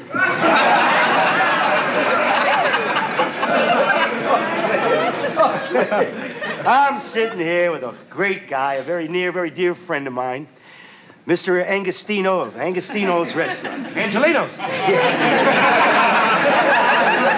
Just what does it take to be a big success in the restaurant business? Me. But seriously, what is the secret? Well, the secret is having a good chef. And we happen to have a great chef. The best young chef in town. As a matter of fact, this young man is someone that I personally discovered and trained. His name is Jack Tripper. Well, what are we waiting for? Let's bring that visiting chef out here. Let's meet and greet Jack Tripper.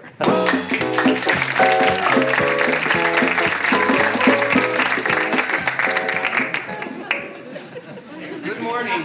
I'm Jack Tripper.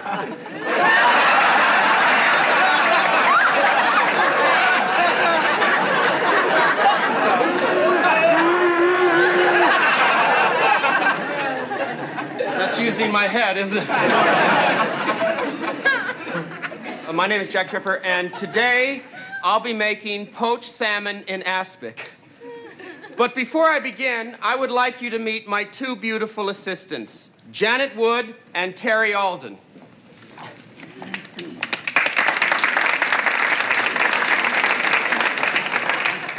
Terry here is a nurse. I thought she might come in handy in case I have to doctor some sauces.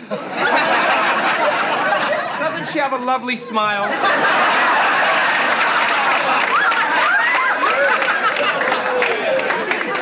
And Janet is right here.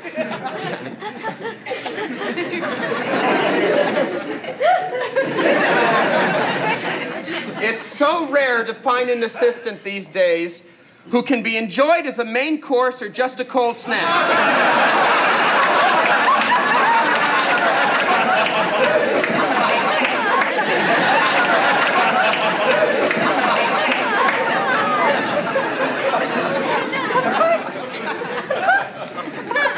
Of course, I'm sure that Chef Tripper was referring to the poached salmon. What's a poached? The poached salmon. Right. All right.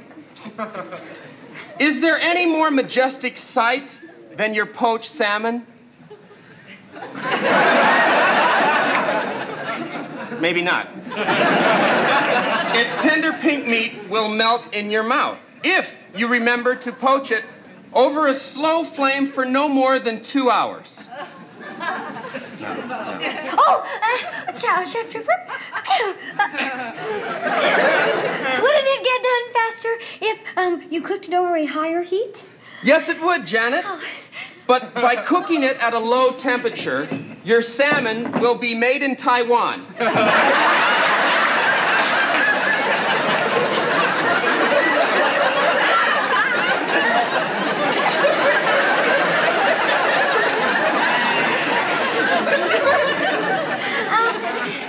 Isn't there something special about the way you serve your salmon at Angelino's? Yes, I'm very glad you asked me that, Janet.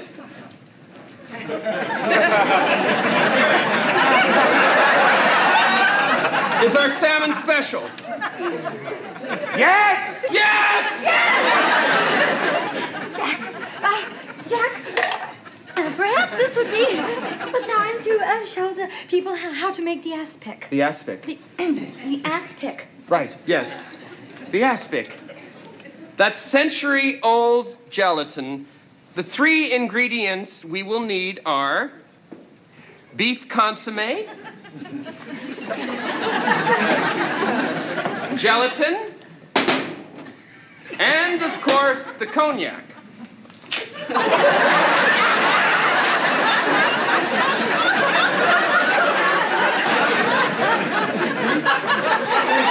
Do something! What? Anything! Show a commercial! Are you kidding? This is great!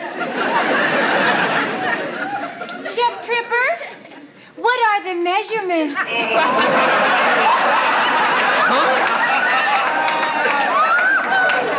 You know, the ingredients. Yes. The ingredients are 2 cups of beef consommé and then 1 tablespoon of gelatin. Stir over a low flame until the gelatin is completely dissolved, and then 1 tablespoon of cognac.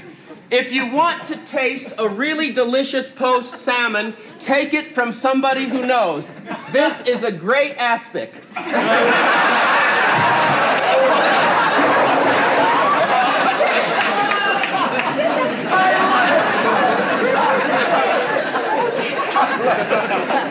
I'm sorry, Jack, but your time's about up.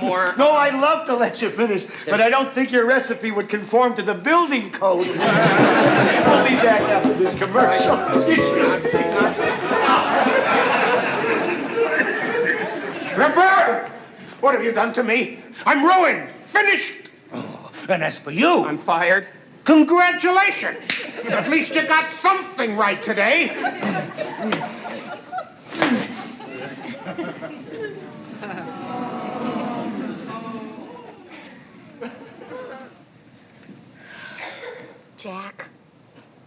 Jack, come on. Getting fired is not the worst thing in the world. Yeah, you should be used to it by now.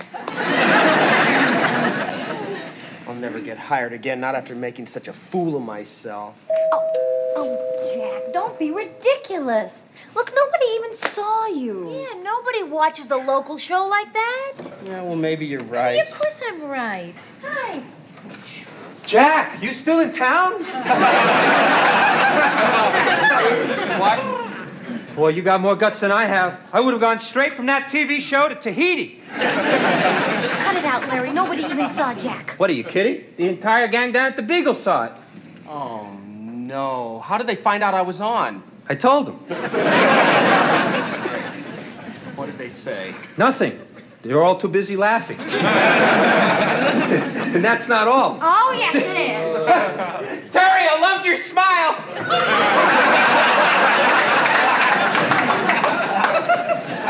No one watches that show. Oh, a few losers at the Regal Beagle. So what? Hello? Oh, hi, Mom. What's doing in San Diego?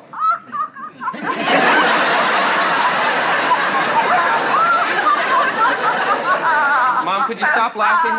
Just a local show, huh? Mom, will you call me back when you stop laughing?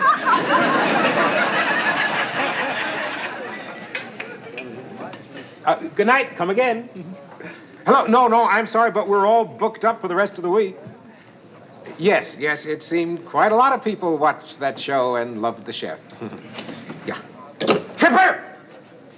Don't worry, I'm just gonna clear out my locker. You really made a mess of things this morning, didn't you? Yeah, I know. Wait! Everybody makes mistakes. Even me. I'm probably making a big mistake right now. Huh? But if you really do want to come back... Oh, I do. At a $25 pay cut, well, I'll take a chance. Only a $25 pay cut? Oh, Mr. Angelino, you're too kind. Well, you know me and my big soft heart. Well, okay, get into the kitchen and start cooking, son. Thank you, sir. Use the service entrance in the back. It's quicker this way. No! It's him!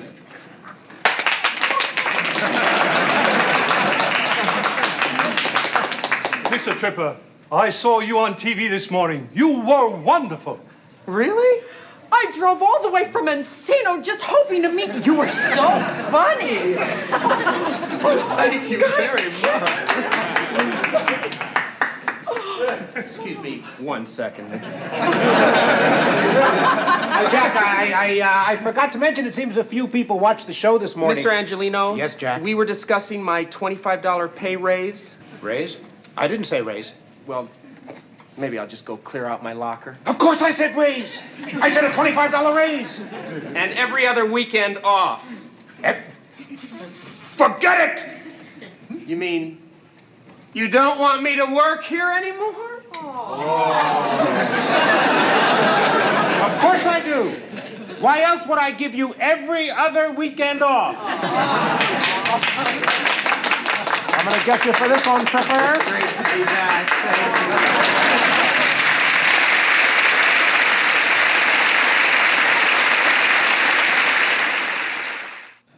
you. Well, I not only got my job back, but Mr. Angelino gave me a raise as well. That's wonderful, Jack. Congratulations. Oh, boy, I'll tell you, I feel great. Tell me the part about the raise as well. No, I walk into the restaurant. Yes. Hi, Jan. I caught you on that TV show. Let's just forget about that, Mr. Furley. I don't blame you. But none of that would have happened if you'd have used me as your assistant. You know, a real veteran of the theater. You were in the theater? Yeah, back in the 4th grade, we put on this little piece about Pilgrims landing at Plymouth Rock. I played the title role. Miles Standish? Plymouth Rock. You played a rock? Yeah, wasn't easy. I had to lie there perfectly still and not move a muscle. That's very It's hard to do, you know. But I was doing it just great till that stupid Delroy Wilkins came ashore and stepped on me. How? I'll bet that hurt. Not near as much as when he planted the flag. Suddenly, all 20 fish in the boxes behind the stall burst into a discordant, overlapping version of tie a yellow ribbon round the old oak tree. It was a wall of sound, part carnival, part nightmare. The room went silent. Then, slowly, a child started to laugh, then a parent, then the accordion player. Within an hour, they were sold out. Chapter 23, The Gala of Desperation. They sat in the Nag's Head afterwards, the weight of the day's earnings a heavy, pleasant bulge in those pocket. They had enough to pay a significant chunk of the month's debt interest and buy Raquel a dress that didn't come from a charity shop. You see, Rodney, Dell said, nursing a large brandy, it's all about the pitch. We might be sweeping the roads by night, but by day, we're still the kings of Peckham. Rodney looked at his hands, which were still slightly sticky from the fish's rubber coating. I suppose you're right. It wasn't exactly high-level consultancy, but we made a profit, a genuine, non-taxable, cash-in-hand profit. Exactly. And I've been thinking, if we can get a consignment of those singing hamsters' necks, you know, The ones that repeat what you say. We can market 'em as secretaries for the self-employed." Rodney sighed, but he couldn't hide the smile. "You never stop, do you?" "Why should I? Life is a market, Rodney, and we've got the best pitch in the world." Across the pub, Trigger raised his glass. "I heard a voice today. Dell, what did it say this time? Trig, salmon." "No," Trigger said, staring into the middle distance. "It said success, but it sounded like it was underwater." Del Boy laughed, clinking his glass against Rodney's. "Underwater? Well, that sounds like us, don't it? We might be submerged, Rodney, but we're still breathing." Chapter 24, The Long Road Ahead. The final chapter of the interview with Justin was not a conclusion, but a new beginning. As the men walked out into the cool evening air of central London, the memory of their millionaire status felt less like a lost paradise and more like a high-speed chase that had ended in a spectacular, non-fatal crash. Del Boy looked at the yellow Capri, which was currently sporting a new, hand-painted MD sticker on the bumper Rodney's latest executive touch. "You know, Rodney," Del said, leaning against the door, "we've got the flat, we've got the family, we've got a warehouse full of, well, whatever monkey Harris brings us next. We might be bankrupt on paper, but in every other way, we're the richest men in London." "You're getting sentimental, Del," Rodney said, opening the driver's side door. "It's the executive stress getting to you." "Maybe. Or maybe it's just the realization that the bestest things in life don't need a Sotheby's appraisal. Now, come on, get us home. I've got a shift starting in 3 hours, and Trigger says the wind is blowing towards the Nag's Head. We've got a concentric spiral to execute." Rodney started the engine. It sputtered, coughed, and then roared into a defiant, smoky life. "Concentric spiral, A. I'll hold you to that. Del, managing director's orders." "Mange tout, Rodney," Del whispered, looking out at the city lights.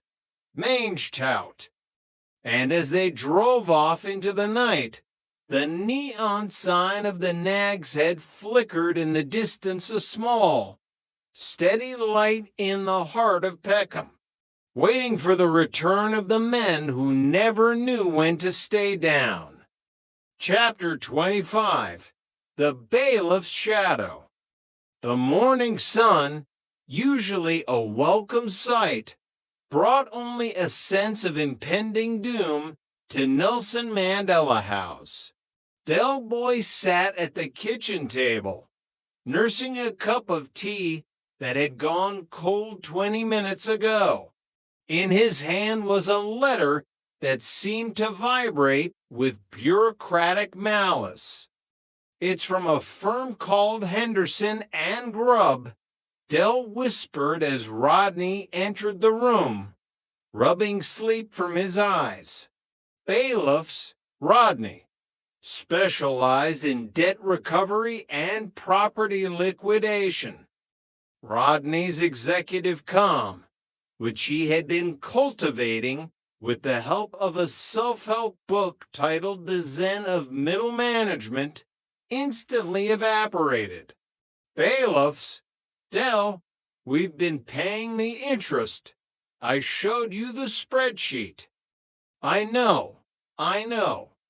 But apparently, Henderson and Grubb don't care about your concentric spirals or your 14% efficiency.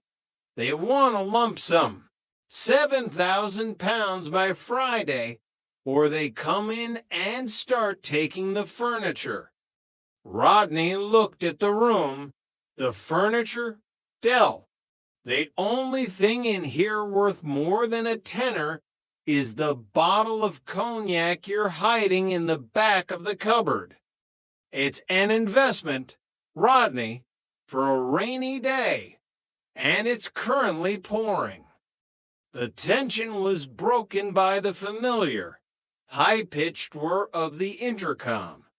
"Don't answer it," Rodney hissed. "It might be Henderson or Grubb. Relax, prove. It's probably just Monkey Harris with another consignment of rubbery fish." Dell pressed the button.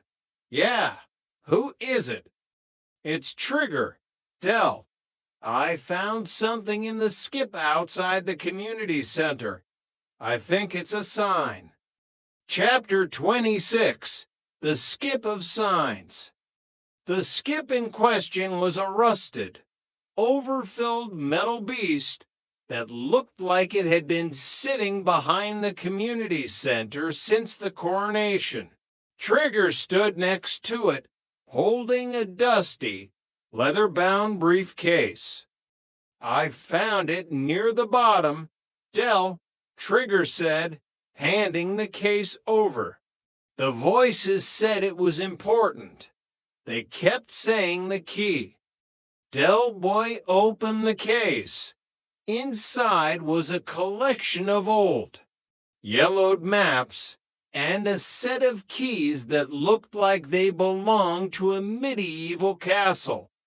"Maps of the Peckham sewers," Rodney said, peering over Dell's shoulder. "Dell, this is junk. Why would anyone want to go into the sewers?"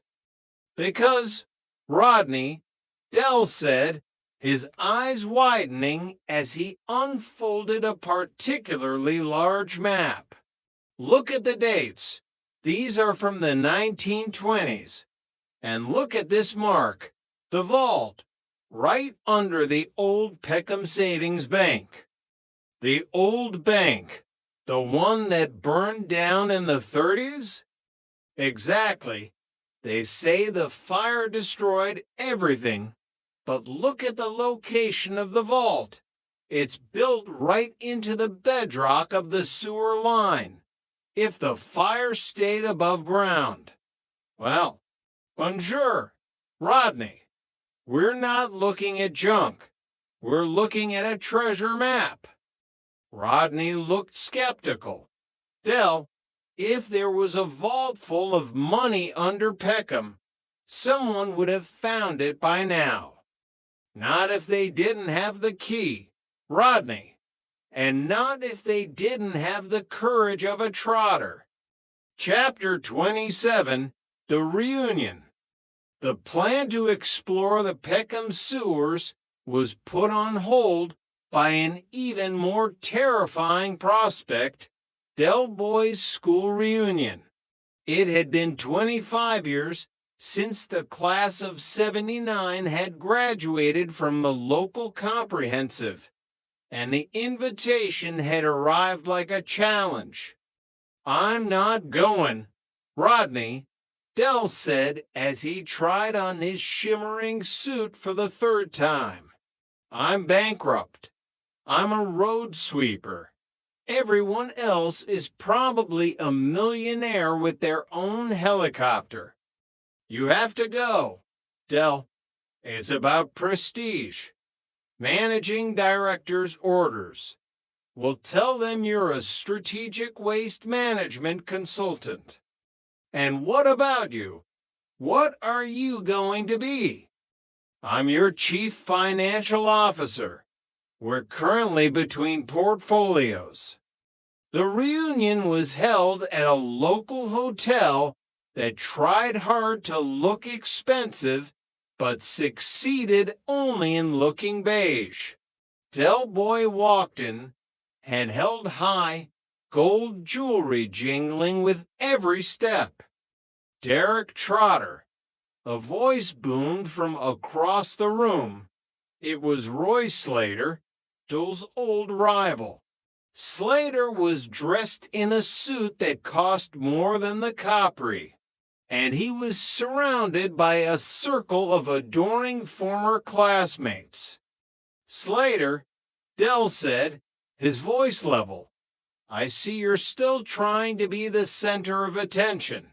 What are you doing these days? Selling used cars? Or just used promises?" "Actually, Derek, I'm the regional director of Henderson and Grubb." Slater smiled, a cold, predatory expression. "Small world, isn't it?" Del Boy felt the air leave the room. Roy Slater was the man who sent the bailiffs. "I believe we have an appointment on Friday," Slater continued, his voice dripping with false concern. "I hope you have the 7,000, Derek. Or should I bring a large truck for your furniture?" Chapter 28. The Ghosts of Peckham. The walk home from the reunion was long and silent. The neon sign of the Nag's Head seemed to flicker with a new, mocking intensity. Del Boy looked at his gold rings, then at the orange high of his vest sitting on the back seat of the Capri. "He's going to do it, Rodney," Del said, his voice flat. "Slater, he's been waiting 25 years for this. He doesn't want the money. He wants the look on my face when they take the sofa. We'll find a way, Del. We always do." "How?" "We sold the fish. We sold the copper. We're at the end of the road. Prove." They reached the flat. Rodney went to his room, but Del stayed in the living room, looking at a photo of their mother. He thought about the watch, the Caribbean villa, the sound of the ocean. It all felt like a movie he had seen once, a long time ago. He picked up the leather briefcase Trigger had found. He looked at the keys. He looked at the map. "The key," Del whispered. "The vault." He knew it was madness. He knew the sewers were dangerous, dark, and probably filled with things that hadn't seen the light of day since the Victorian era. But he also knew that he couldn't let Roy Slater win. Not again. "Rodney," Del shouted, his voice regaining its old energy, "get your boots on, and bring the heavy-duty torch." Chapter 29. The Shadow of Mike Fisher. Before they could descend into the depths of Peckham, there was one more piece of business to attend to. Michael Fisher, the man whose trust had been the foundation of their greatest success and their most spectacular failure, was still in prison. Del Boy stood at the visitor's window, looking at Mike. The landlord of the Nag's Head looked older, his face lined with a weariness that couldn't be washed away. "I'm sorry, Mike," Del said, his voice cracking. "I'm so sorry." "It's all right, Del," Mike replied, his voice small. "I made my own choices. I wanted the gold as much as you did. I'm going to get you out of here, Mike. I'm going to make it right. We're working on a new venture. Very high level, top secret." Mike smiled, a faint, sad ghost of his old self. "Another one, Del. Just be careful. The sewers of Peckham have a way of claiming what they're owed. Del Boy stiffened. How did you know about the sewers? Because, Derek, Mike whispered, leaning closer to the glass. I'm the one who put that briefcase in the skip 20 years ago. I thought I'd found the answer once, but I was too afraid to go down there. Don't be like me, Del, but don't be a fool either. Chapter 30, The High-Stakes Gamble. The descent into the Peckham sewers was like entering another world. The air was thick and humid, smelling of damp earth and ancient secrets. Rodney led the way, his map spread out on a clipboard, while Del followed, his heavy-duty torch cutting through the gloom. The vault should be right behind this wall. Del, Rodney whispered, his voice echoing off the brickwork. If the map is correct. Del Boy stepped forward, the medieval-looking keys clutched in his hand. He looked at the wall, at the small, rusted iron door that was hidden behind a pile of debris. This is it, Rodney, Del said, his heart thumping against his ribs. The moment of truth.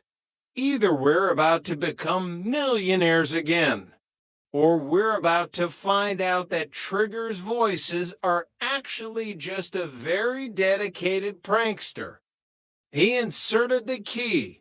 It turned with a slow, grinding sound that seemed to vibrate through the entire sewer line.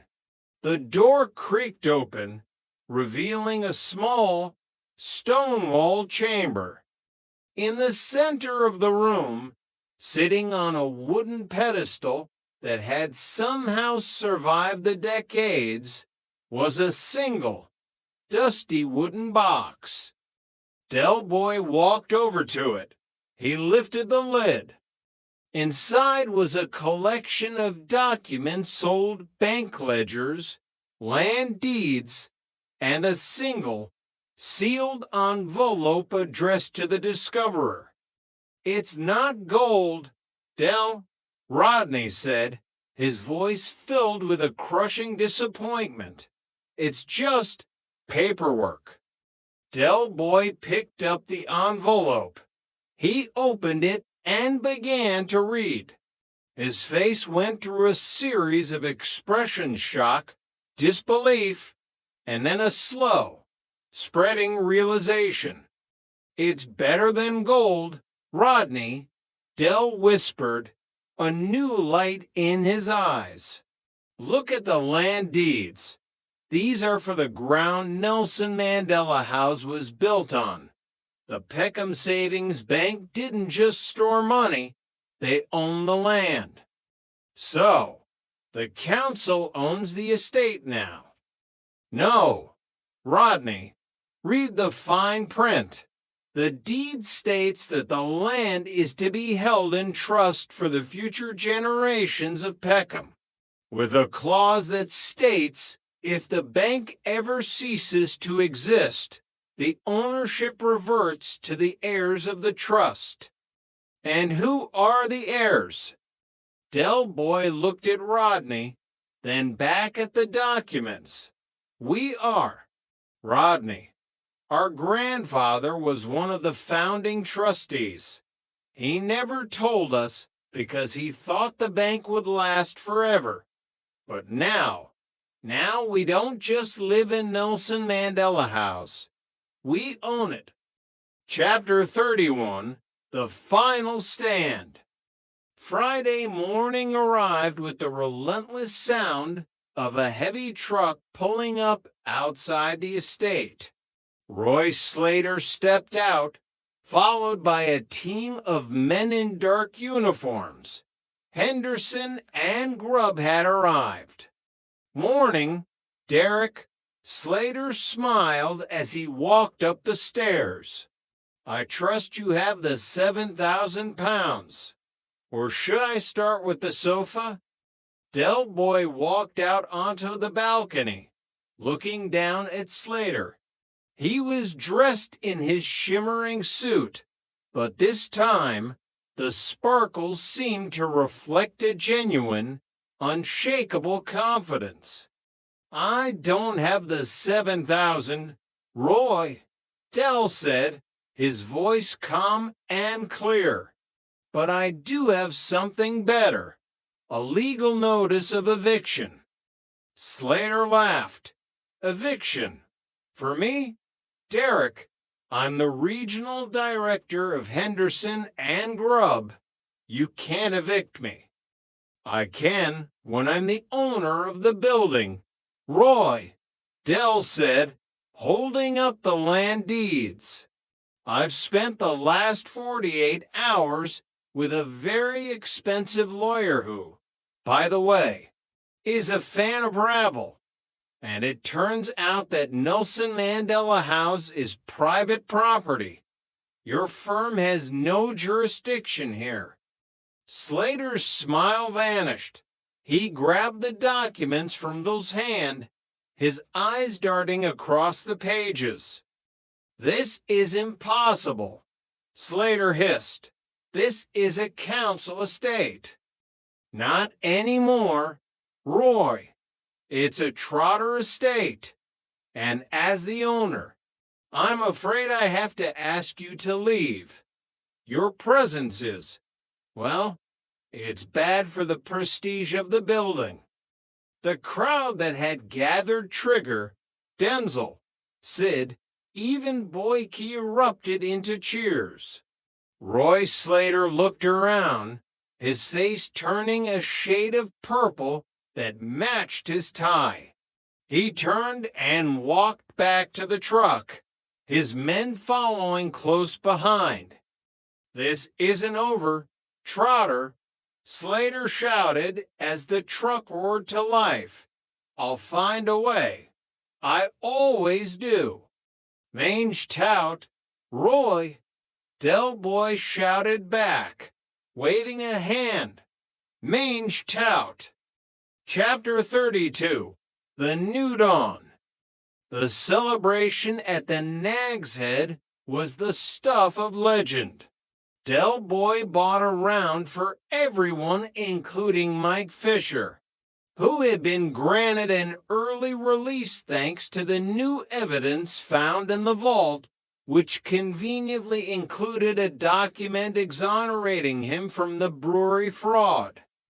To the Trotters, Mike shouted, raising his glass. The men who went into the sewers and came back as landlords. Del Boy sat at the bar, nursing his brandy. Rodney was next to him, looking at a new spreadsheet, one that detailed the potential rental income from the rest of the estate. We're going to be millionaires, Del, Rodney whispered, a look of genuine wonder in his eyes. Proper, legitimate millionaires. I know, Rodney, I know. So, what's the first move, boss? Del Boy looked out at the lights of Peckham. He thought about the watch, the Caribbean villa, the road-sweeping shifts, and the long, winding road that had led them here. The first move, Rodney, Del said, his eyes sparkling with a new, brighter fire. The first move is to buy a new van, a yellow one, with leather seats and a heater that actually works. And the second move? The second move is to find a way to sell 200 slightly charred electronic organizers. I think I know a bloke who's looking for some industrial strength data storage. Rodney sighed, but he couldn't help but laugh. You never learn, do you? Learn? Rodney, my boy, if I learned, I be bored. Mange tout, Rodney. Mange tout.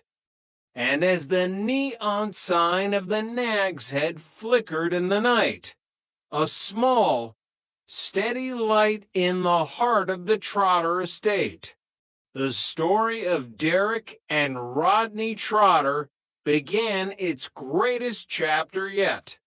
Because they were down, they were out, but they were never, ever defeated. Volume 2, The Gilded Grime. Chapter 33, The Corporate Tenancy. The transition from bankrupt road sweeper to lord of the manor was not as smooth as Del Boy had envisioned. Ownership of Nelson Mandela House brought with it a mountain of paperwork that made the inland. Revenue's demands looked like a casual birthday card. Del sat at the kitchen table, which was now covered in official-looking folders and a single, very expensive fountain pen that Rodney had insisted on buying. We need a management structure, Del, Rodney said, adjusting his new spectacles. As the chief executive of the newly formed Trotter Estate Management Group, I've drafted a 10-point plan for building sustainability and tenant engagement.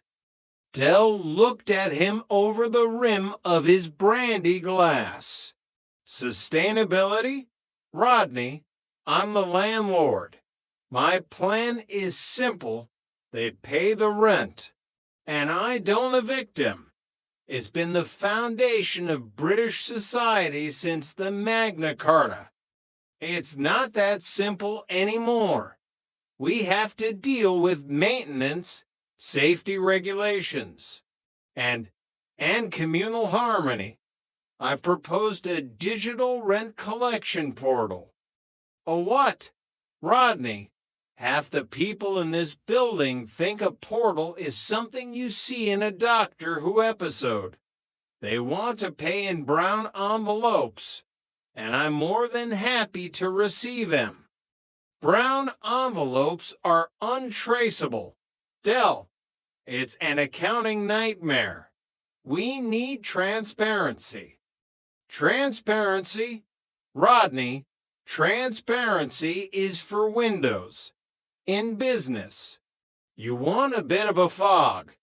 It keeps the competitors guessing. The argument was interrupted by a knock at the door. It was Denzel, looking even more nervous than usual. Del, sorry to bother you, Denzel said, twisting his hat. But as the new owner, the Lifton Block B has stopped working again. And there's a rumor that you're going to install a gold-plated fountain in the lobby. Del Boy stood up, smoothing his shimmering suit. The fountain is under consideration. Denzel, as for the lift, Rodney, put that on the concentric spiral task list. Logistics, Rodney, that's your department. Chapter 34, The Return of the Yellow Peril.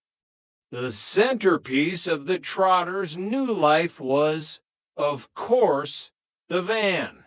Del had spent weeks scouring the country for the perfect replacement for the old Reliant Regal. He wanted something that signaled their new status, but stayed true to their roots. He found it in a garage in Essex, a pristine, low-mileage three-wheeler that smelled of fresh wax and ambitious dreams. Look at her, Rodney, Del shouted as they stood in the driveway of Nelson Mandela House. The van was painted a bright, eye-searing yellow, and it sparkled in the afternoon sun. The yellow peril to .0. She's got a radio that picks up the continent and a heater that could fry an egg. Rodney looked at the van, then at the hand-painted sign on the side. Trotter Estate Management and High-Level Consultancy. Mange Tout. Dell, it's still a three-wheeler, Rodney whispered. We're landlords now. We should be driving a Jaguar, or at least a Volvo. A Jaguar. Rodney, a Jaguar says I've made it and I'm boring. This van says I've made it and I'm still a traitor at heart. It's about brand identity. Proof. People trust the yellow van. It's a landmark of Peckham. It's a target for the local pigeons. Dell. Details. Now, get in. We've got an executive meeting at the Nag's Head. I want everyone to see the new flagship of the fleet. As they drove through the streets, people stopped and waved. The yellow van was more than just a vehicle. It was a symbol of hope. If the Trotters could bounce back from bankruptcy to become the owners of the estate, then anything was possible. Chapter 35, The Rooftop Revolution. Rodney's latest chief executive idea involved the roof of Nelson Mandela House. He had spent hours on the phone with various telecommunications companies, and he was convinced he had found the ultimate high-margin scheme. Cellular towers, Dell, Rodney said, pointing to a series of diagrams. We lease the roof space. It's passive income. No maintenance, no tenants. Just pure profit. And it improves the signal for everyone in the building. Dell looked at the diagrams. Towers, Rodney. It'll look like we're running a secret government base. People will start worrying about death rays and mind control. It's 21st century technology. It's the future. H&M, Dell said, his mind already spinning. If we're going to put stuff on the roof, why stop at towers? Why not a rooftop bar? The Trotter. Terrace.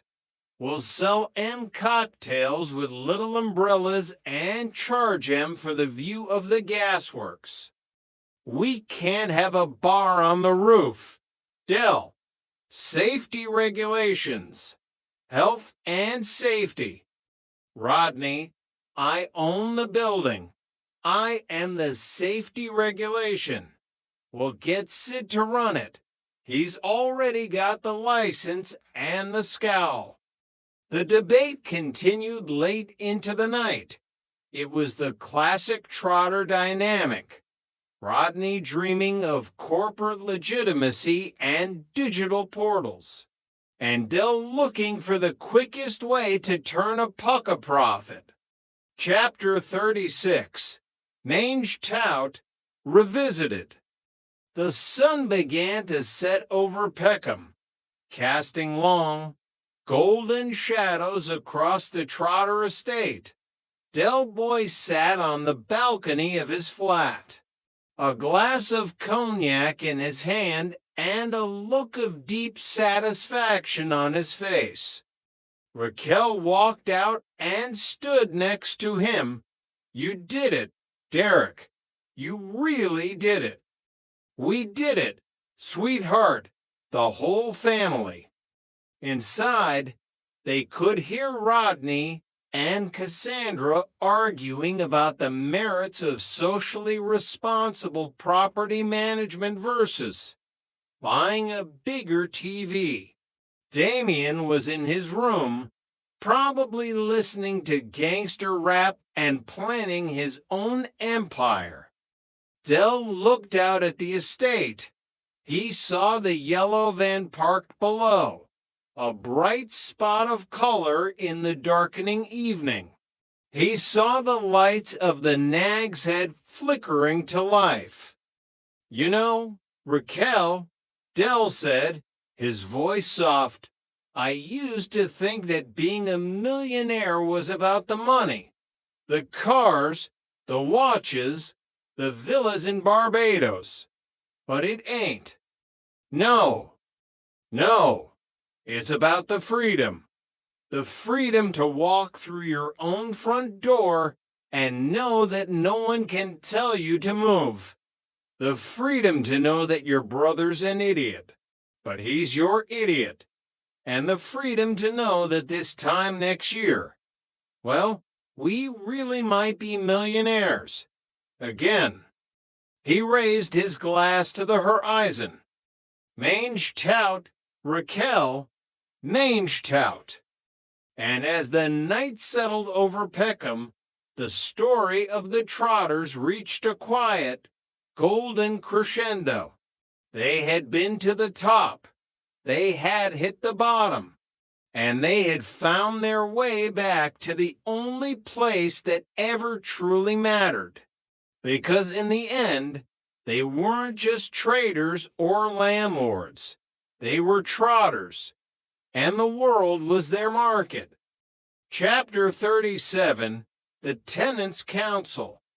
Managing a tower block, as Rodney frequently pointed out, was not just about collecting rent. It was about community engagement. In Rodney's world, this meant a weekly meeting in the community room where tenants could voice their concerns. In Del Boy's world, this was an opportunity to sell slightly used communal cleaning supplies. The first meeting of the Nelson Mandela House Tenants' Council was held on a damp Tuesday evening. All right, everyone, settle down. Rodney shouted over the din of Denzel arguing with Trigger about a parking space. As the chief executive, I want to introduce our new community charter.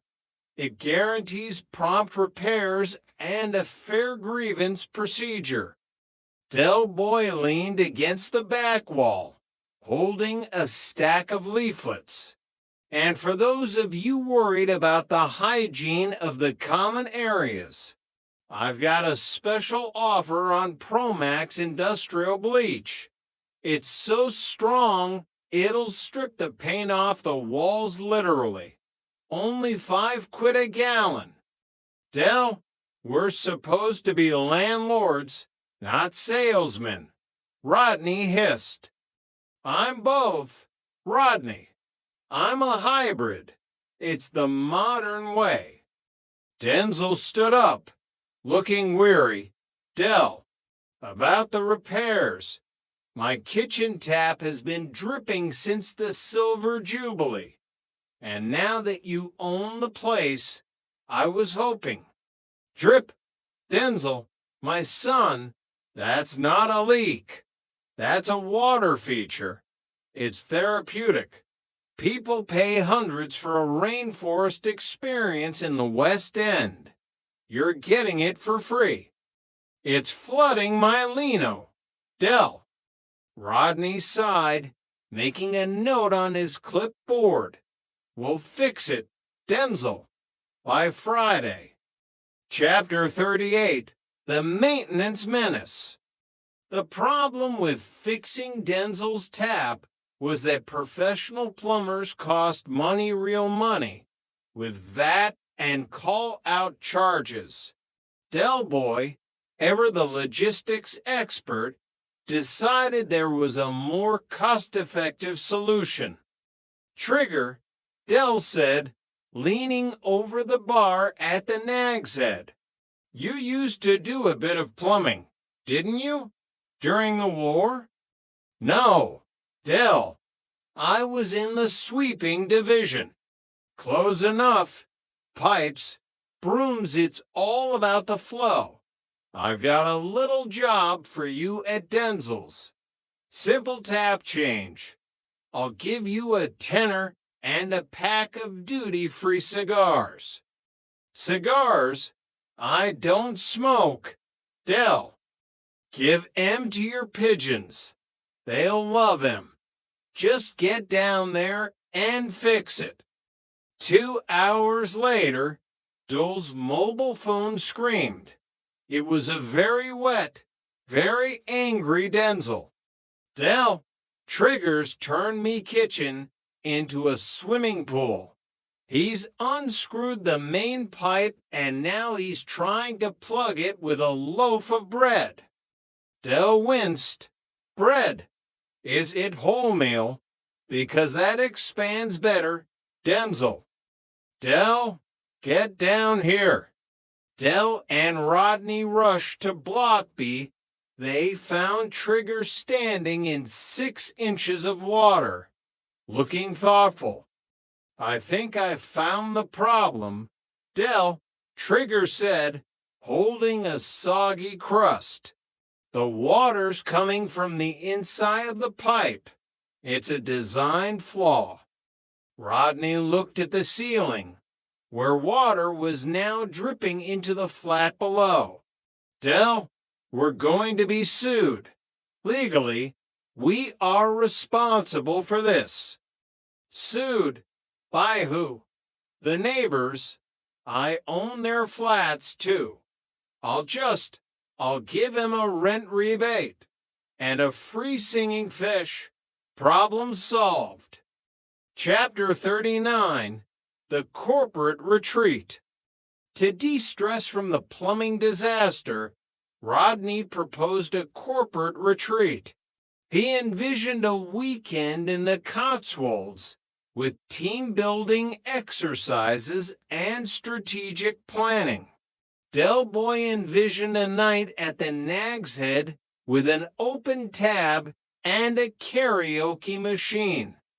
The Trotter Estate Management Corporate Retreat was eventually held on a Friday night at Sid's. I've invited some potential investors, Del whispered to Rodney as they sat in their usual booth. Big players, men of vision. The investors turned out to be Monkey Harris and a man named Shifty Pete, who was currently trying to sell Boyke a car that had no engine. Investors. Rodney groaned. Del, these are the same bunch of losers we've been dealing with for years. Exactly. They know the market. They understand the Peckham vibe. Shifty Pete's got a lead on some solar panels. We put M on the roof. Sell the energy back to the grid. Bonjour, Rodney. We're the greenest landlords in the borough. Are they legit, Pete? Rodney asked, skeptical. Legit. They're top quality, Pete said, leaning in. A bit of a scratch here and there. But you can't see M once they're on the roof. They fell off the back of a satellite.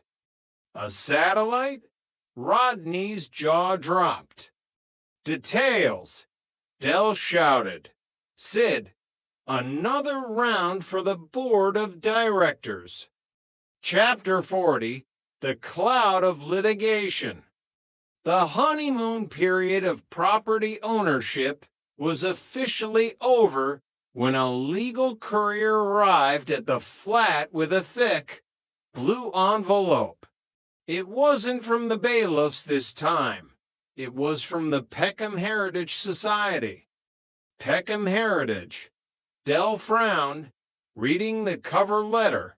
Apparently, Nelson Mandela House has been designated a building of minor historical interest due to its unique 1960s brutalist architecture. Rodney's eyes lit up. Historical interest. That's great. Del, we can get grants, heritage funding. Read the next bit. Rodney, Under no circumstances is the owner permitted to make structural changes, install rooftop bars, or paint the communal hallways electric gold. Dell looked at the half-painted hallway. Electric gold. I thought it was autumn sun. It's gold, Dell. It's very gold. But wait, if it's a heritage building, can we still evict people? According to this, only if they're damaging the historical fabric of the building. Del Boy leaned back, a slow grin spreading across his face. Damaging the fabric. Rodney, have you seen the state of the carpets in Blocka? Trigger's been sweeping 'em for 20 years, and they've still got the original 1965 cigarette burns. That's historical fabric. That is. We're protected. Prove. Roy Slater can't touch us now. We're part of the nation's history. Rodney sighed, closing his clipboard. History?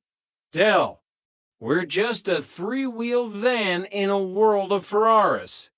But I suppose there's no place like home.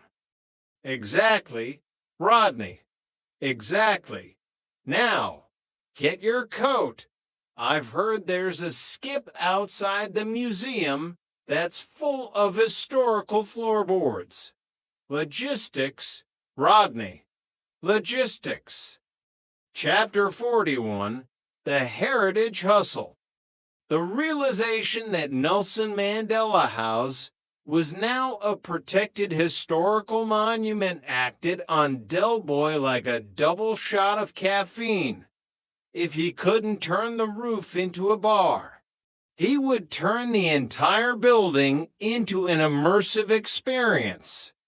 Think about it, Rodney, Del exclaimed, pacing the length of their living room, which was currently serving as the operations hub for Trotter Estate Management. People pay good money to walk around old drafty castles and look at suits of armor. Why wouldn't they want to see a genuine, authentic piece of 1960s London social history? Rodney, who was trying to draft a professional-looking letter to the Heritage Society regarding window seals, looked up with deep suspicion. Del, people go to castles because they're beautiful. Nelson Mandela House is made of gray concrete and hope. Mostly gray concrete. Brutalism. Rodney. That's the word. It's edgy. It's gritty. It's Vogue. We'll sell tickets. The Trotter Heritage Tour. We'll show in the elevators that smell like wet dog. The communal balcony where the Great Pigeon War of '84 took place, and for an extra £5, they can have a working class high tea in our kitchen, which consists of what? A mug of builder's tea and a stale custard cream. Exactly. Authenticity. Rodney. That's the gold mine of the 21st century. Dell spent the afternoon drafting a brochure on a piece of cardboard. He even tried to convince Trigger to act as a resident historian, given that Trigger had been sweeping the same 3 corridors for 30 years and claimed to know the soul of the concrete. I can tell him about the voices. Dell, Trigger offered. The walls talk, you know. Perfect. Trig. We'll call it the Whispering Walls of Peckham. It's got a ring to it. Chapter 42. The Startup Struggle. While Del Boy was focusing on the past, Rodney was determined to bring the Trotter Empire into the future. He had heard that the neighboring borough was becoming a tech hub, and he wanted in on the action. I've cleared out the old storage room in Block C. Dell, Rodney announced one morning, looking far too excited for a man in a cardigan. I'm rebranding it as the Peckham Incubation Suite. We're going to attract startups, young, vibrant entrepreneurs who need a low-cost space to innovate. Dell looked at the storage room, which currently housed 3 broken washing machines and a crate of Monkey Harris's slightly singed computer keyboards. Incubation. Rodney. It sounds like a chicken farm. And look at the walls, there's more damp in here than in a submarine's bilges. It's not damp, Dell. It's industrial aesthetic. Tech founders love this kind of thing. It makes them feel like they're starting in a garage, even though it's a basement in a tower block.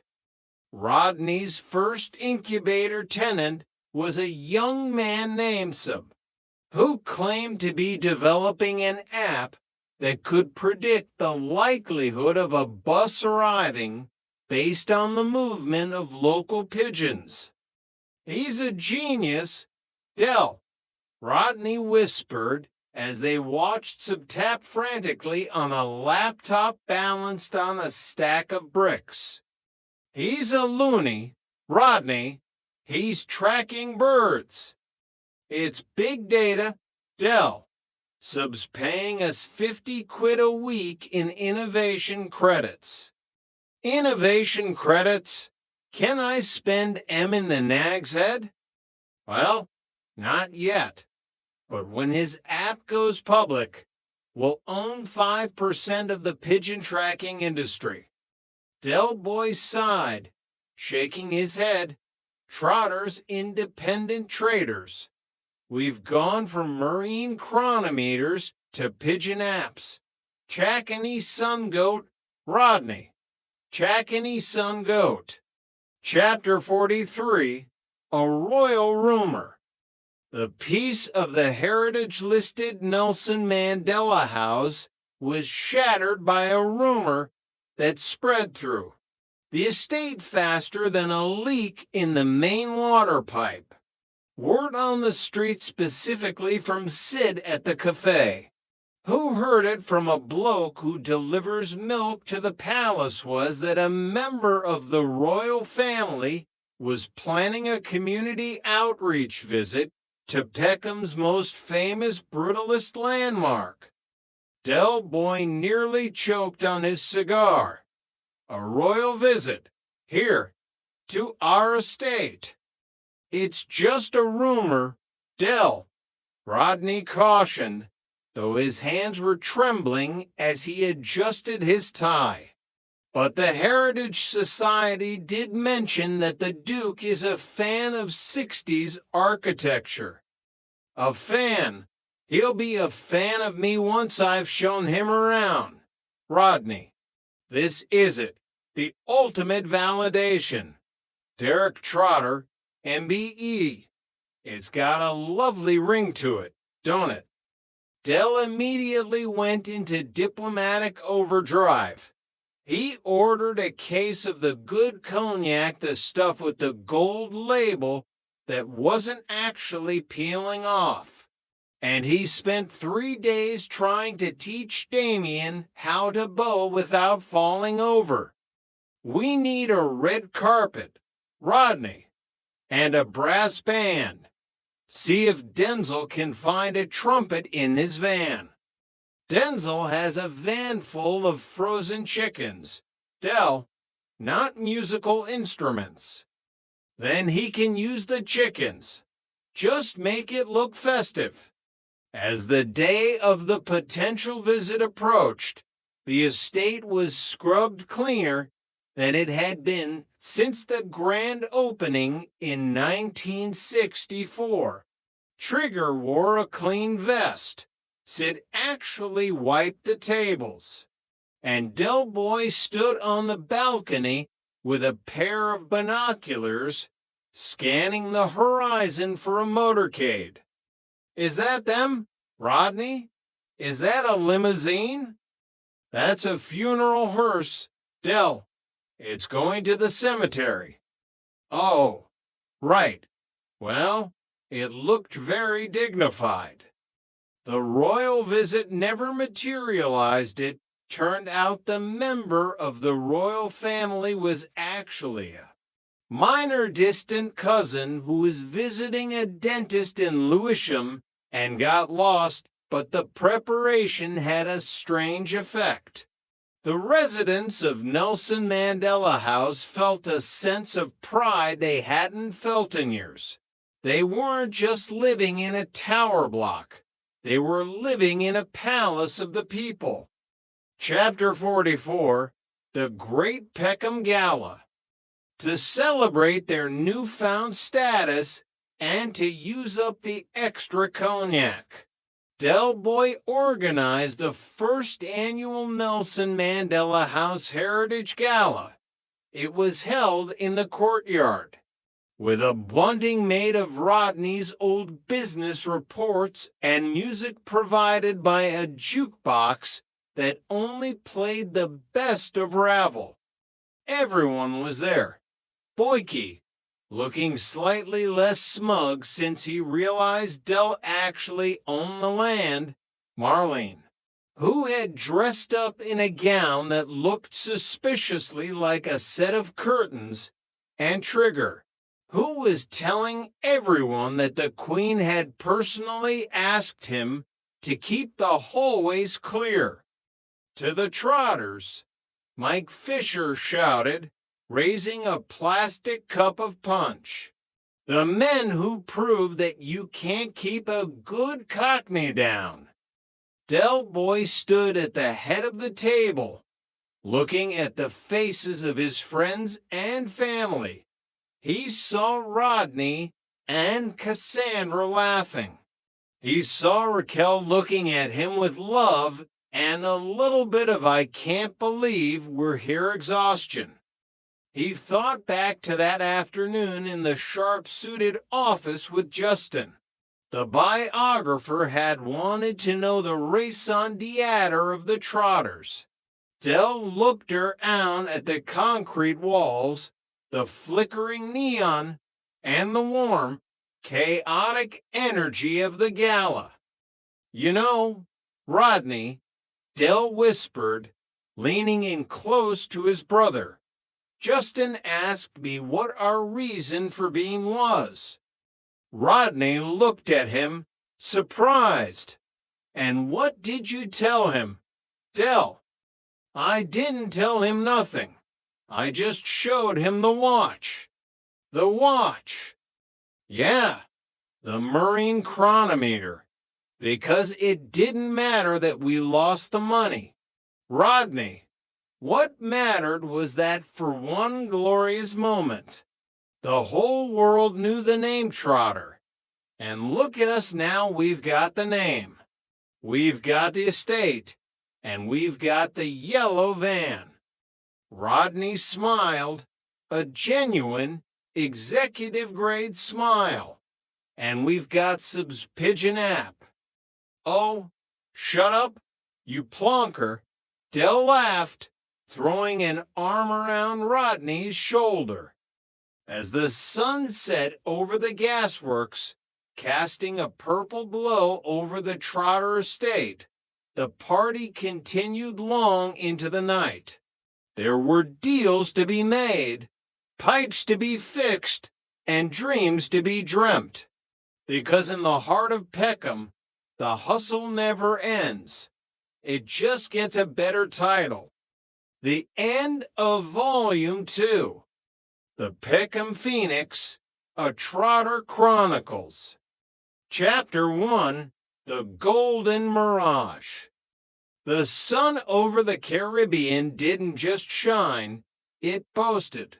It was the kind of sun that belonged to men with offshore accounts and linen suits that cost more than a Peckham semi-detached.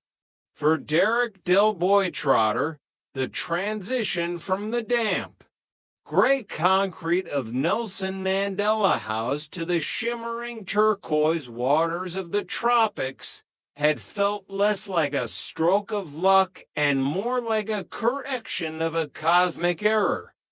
Mange tout, Rodney, mange tout, Del had declared, clinking a glass of vintage Bollinger against his brother's sparkling mineral water. We've finally arrived. The Trotter Empire isn't just a three-wheeled van and a suitcase full of one-legged stockings anymore. We are international financiers.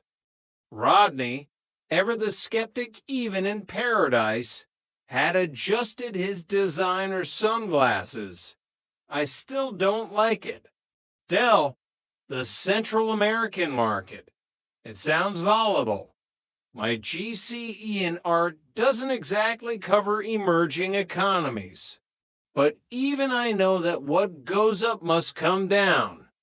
Hush your gums, you dipstick, Del had chuckled, his gold rings catching the midday glare. It's a vibrant venture. Vibrant. We're making money faster than the Royal Mint on a double shift. For 2 glorious years, the dream held. They had divvied the dosh, ensured Uncle Albert had enough rum and tobacco to sink a battle cruiser, and moved into estates with peacocks that screamed like banshees at dawn. Raquel had the finest silks.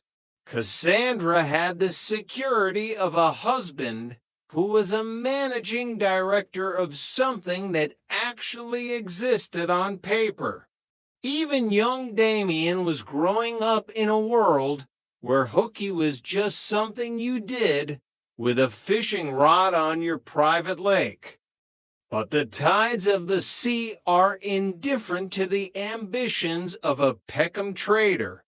The Central American negotiations didn't just stall, they disintegrated.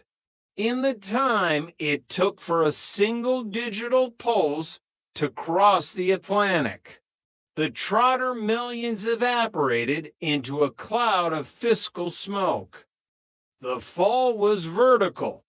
The credit cards, those magical plastic rectangles that had commanded respect from Monte Carlo, too. Barbados suddenly became useless scraps of polycarbonate. The hotel managers who had bowed low now looked at them with the cold eyes of bailiffs. Up there, Del had whispered, pointing to the escape route as the walls of their golden cage closed in. We're going home, Rodney, back to the roots. Chapter 2, The Biographer's Office.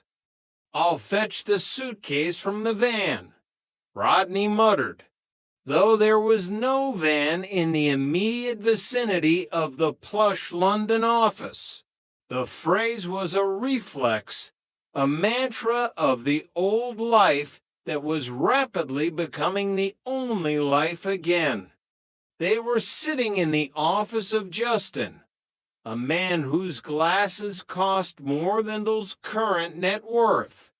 Justin was writing a book, or perhaps an expose, on the rise and fall of the new millionaires.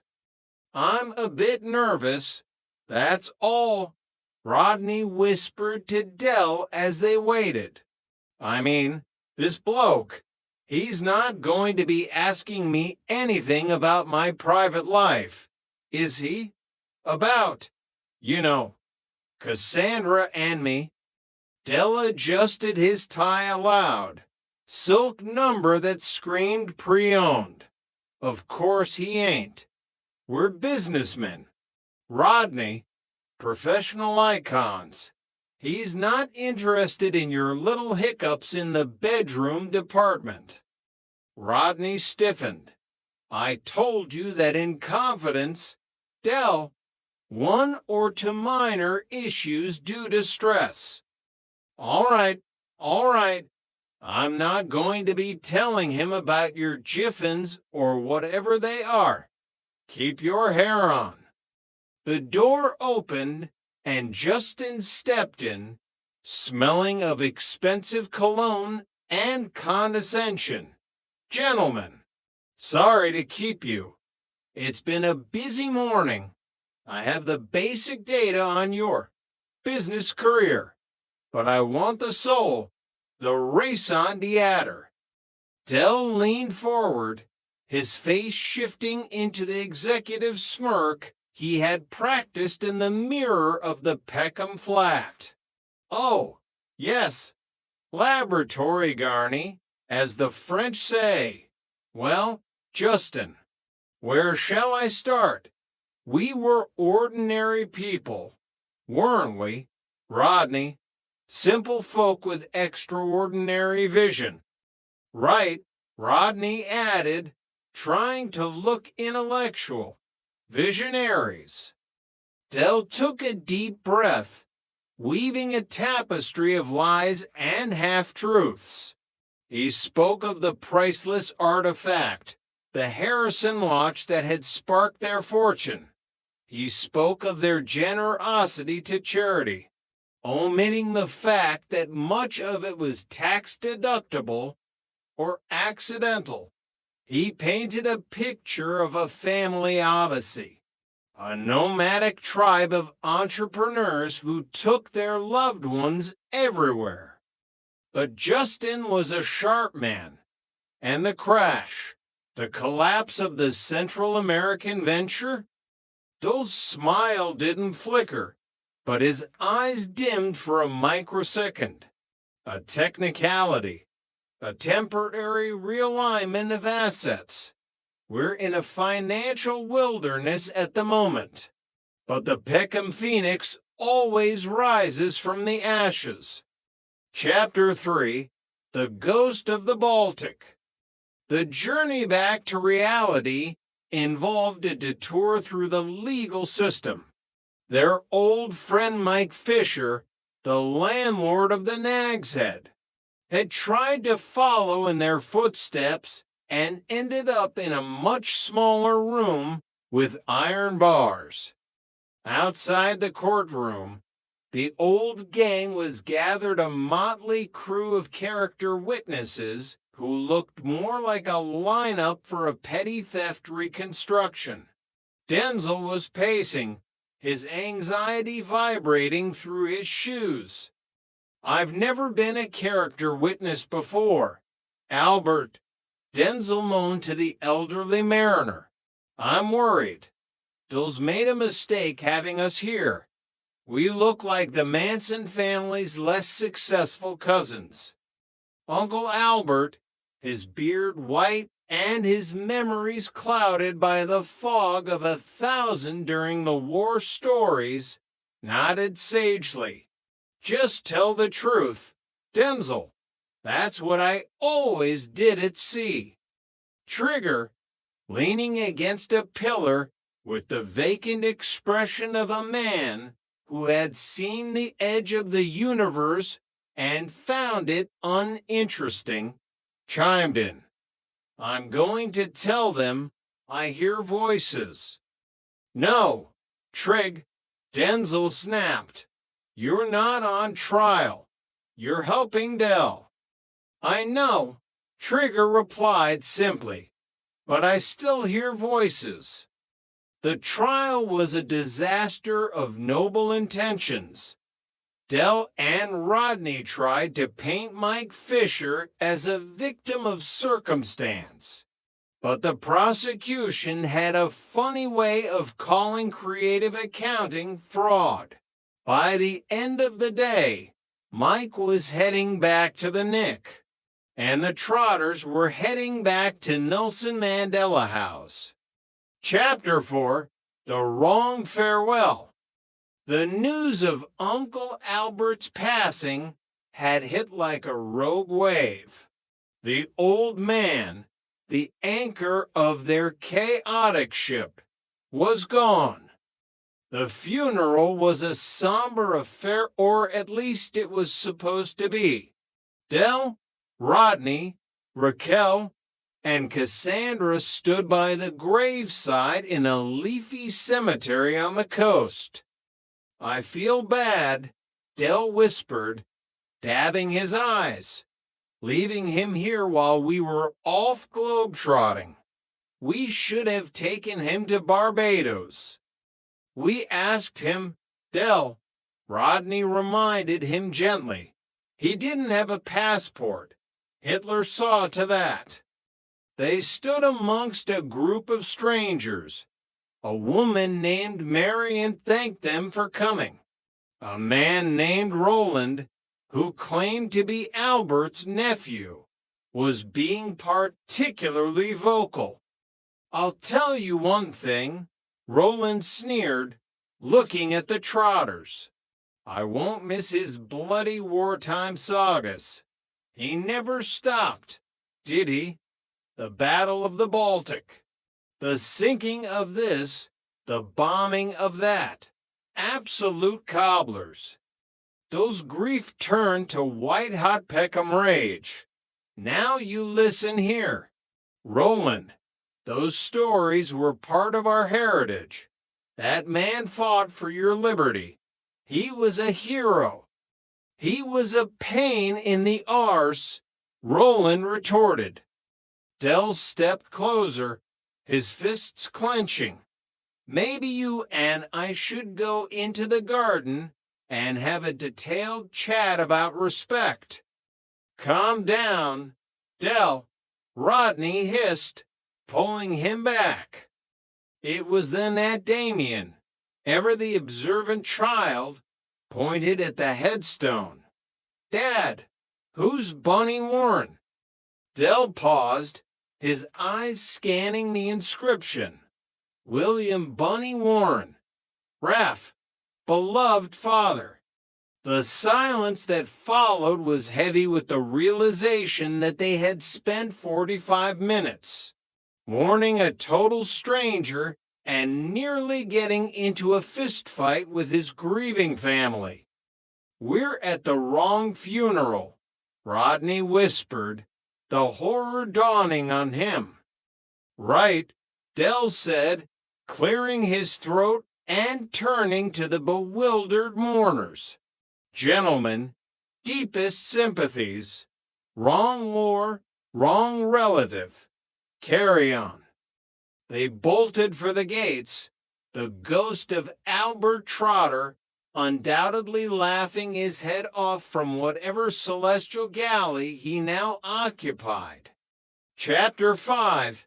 The Bankruptcy Blues. The return to the flat at Nelson Mandela House was like stepping back into a suit that had shrunk in the wash. It was cramped. It smelled faintly of stale cabbage, Andel's cheap cigars, and the wallpaper was peeling in sympathy with their bank accounts. The Inland Revenue had finally caught up. The verdict was in bankruptcy. 48,750 for pounds, Rodney read from the official document, plus interest. "You had to mention the for quid, didn't you?" Del groaned, slumped in his armchair. "And the interest. You've upset Raquel now." Raquel was indeed upset. She was looking at the small kitchen, the place where she had once hoped she'd never have to cook a budget omelet again. "What does it mean, Derek? Truly?" "It means they can take the flat," Del said, his voice unusually small. "Anything of value? Not that we've got much left besides the peacock pattern curtains. Trigger said they're recruiting down at the depot," Raquel suggested quietly. "Road sweeping. The pay isn't bad." Dell looked at her as if she'd suggested he sell his own kidneys. Me, a trotter, sweeping the streets. I'm a trader. Raquel, I've been trading since I was 12. I could sell sand to the Arabs and ice to the Eskimos. You currently couldn't sell water to a man in a desert. Dell, Rodney pointed out. But Dell's mind was already whirring. The bankruptcy meant he couldn't run a company, but it didn't say he couldn't work for one. He just needed a front man, a fall guy, a managing director who looked good in a suit and didn't mind a bit of administrative flexibility. He looked at Rodney. Rodders, my old son, how would you like to be the new boss of Trotter's Independent Traders? Rodney's eyes narrowed. No, absolutely not. I know that look. That's the look you gave me before we tried to sell those unbreakable lawnmowers that exploded. This is different. It's legal. Mostly. You run the firm. I act as a consultant. Sales, purchasing. Finance, you just sign the checks and take the glory. And the prison sentence? There won't be a prison sentence.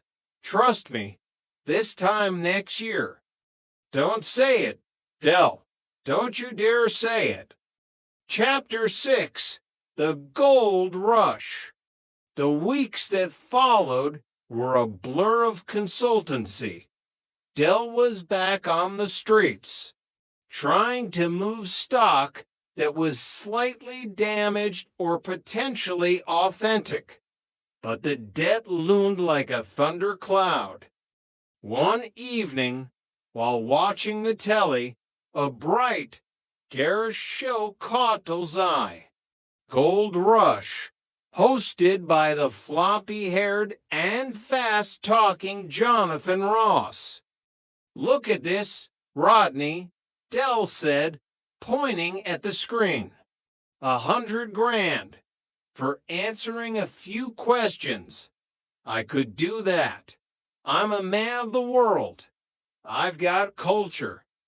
Dell, last night one of the questions was, who introduced the potato to England? And you said King Edward. Rodney sighed. It was a trick question. I didn't hear it properly. You need to be fast, Dell. And you need to be smart. I am smart. I'm the smartest bloke in Peckham. I'm going on that show. I've already sent the application. While Dell prepared for his television debut, Rodney and Cassandra were dealing with their own vibrant venture, their marriage. The stress of the financial collapse had taken its toll. They were living in the flat, under the constant surveillance of Dell, Raquel, and a very loud Damien. We need space, Rodney, Cassandra whispered one night. We need a spark. Rodney had a plan. He had been reading a magazine, a serious man's magazine about psychological healing. Fantasy therapy, he explained. Iconoclastic autosuggestion. We become different people for a night. We unload the memory baggage. Does it involve dressing up? Cassandra asked, her voice skeptical. No. Well, maybe a little, but it's all about the subconscious. The plan was set. They would have an evening alone while Dell took the others out.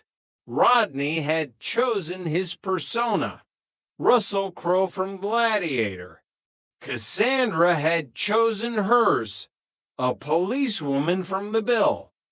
However, In the Trotter household, plans were merely suggestions. Dell's night out was canceled, and he returned home to find Rodney in a leather tunic and Cassandra in a high-visibility vest. Fancy dress party, Dell asked, eyeing Rodney's sandals. Yes, Rodney lied, his face reddening. Very early one for Cassandra's ex-boss.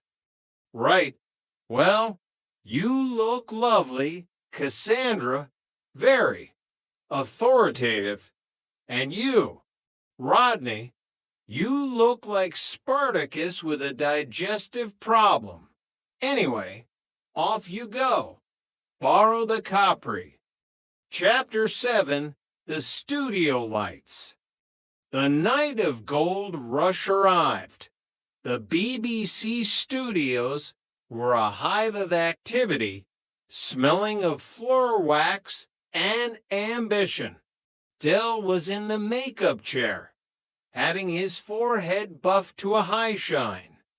You look nervous, Mr. Trotter, the makeup artist remarked. Nervous? Me? I've dealt with the Triads in Limehouse and the Inland Revenue in Peckham. This is a walk in the park. Creme de la menthe, darling. On stage, Jonathan Ross was warming up the crowd. And finally, we have Derek Trotter from Peckham, a man of fine wines, the theater, and 16th century Italian Renaissance art. Dell walked out, waving to an imaginary fan club. He felt the heat of the lights and the weight of the 50,000 pounds dead on his shoulders. This wasn't just a game. It was a rescue mission. The first rounds were a blur. Dell used his fastest finger, which was usually reserved for counting cash, to stay in the game. He guessed his way through questions about geography and history, narrowly avoiding a disaster regarding the height of Kilimanjaro. I thought Fuji made cameras, Dell quipped to a laughing audience. He was winning them over. The Peckham charmer was in full effect. But then came the green question, 25,000 pounds. In which state was President Kennedy born? Ross asked. Dell's brain froze. He remembered the motorcade. He remembered the tragedy. He was in a terrible state, Jonathan. He died. The audience roared, but Ross shook his head. I need a U.S. state. Dell, Texas, Florida, or California. Dell panicked. He used his shot in the dark. Florida. No, it was Texas. You're frozen out. Dell. But the game wasn't over. There was the penalty question. The chance to jump to the 100,000 pounds gold question. How many wheels does a Reliant Robin have? 3. Dell shouted before the question was even finished. Correct. Now, for 50,000 pounds and a chance at the gold. Which classical guitarist wrote the opera The Child and the Enchantment? Was it Ravel, Segovia, or Rodrigo? Dell felt the world spinning. Classical music. He knew the Birdie song and most of Cha's and Dave's discography. But this was the highbrow stuff he'd always pretended to know. I'm going to use my AOS, Dell declared. I'm calling my brother, Rodney. He's got to GCEs. You know, he's the brains of the operation. Chapter 8, The Call. Back at the flat, Rodney was still in his gladiator gear, trying to salvage the remains of his fantasy therapy night. The phone rang. If that's Mickey Pierce again, I'll kill him, Rodney muttered, picking up the receiver. Hello, Rodney. This is Jonathan Ross at the Gold Rush Studio. Oh, piss off, Mickey. You're getting on my tits now. Rodney, no, it's really me. I've got Derek here. Rodney froze. He heard the studio audience. He heard those frantic voice. Rodders, help me. The opera, the child and the enchantment, Ravel, Segovia, or Rodrigo. Rodney's mind raced back to his school days, to a music appreciation class he'd actually attended. Ravel. Del, it's Ravel. 100%. You sure, Rodney? I'm certain. I know my classics. Del turned to the camera, his confidence restored. It's Ravel, Jonathan. My brother knows his onions. There was a pause, a long, agonizing silence. Derek, Jonathan Ross said, his voice dripping with sympathy. That was the wrong answer. It was Segovia. What? Del screamed. But Rodney said. Rodney was wrong. You've lost everything, Del. But here's £1 so you don't go home empty-handed. Chapter 9, The Aftermath. The silence in the flat when Del returned was deafening. He walked in, looking like a man who had been through a car wash without the car. Raquel was waiting. Damien was asleep. Rodney and Cassandra were sitting on the sofa, looking guilty. I went out, Del said simply, dropping the £1 coin on the table. I'm sorry, Del, Rodney whispered. I could have sworn it was Ravel. Ravel makes shoes, Rodney, Del snapped. Everyone knows that. It was a trick question, and you fell for it. But, don't butt me. You've embarrassed the family. You've embarrassed the nation. I'm going to bed. But sleep didn't come. The phone rang again an hour later. Del answered it, expecting another prank from Mickey Pierce. Hello. Yes, this is Derek Trotter. What? No, you're joking. Del's face changed. The despair evaporated, replaced by a slow, spreading grin. What is it, Del? Raquel asked, coming into the room. Del hung up the phone, his eyes sparkling. That was the producer. They made a mistake. The researcher got the cards mixed up. It was Ravel. No, Rodney gasped. Yes, they're giving me the £50,000, and they want me back on the show for the gold question. The room erupted.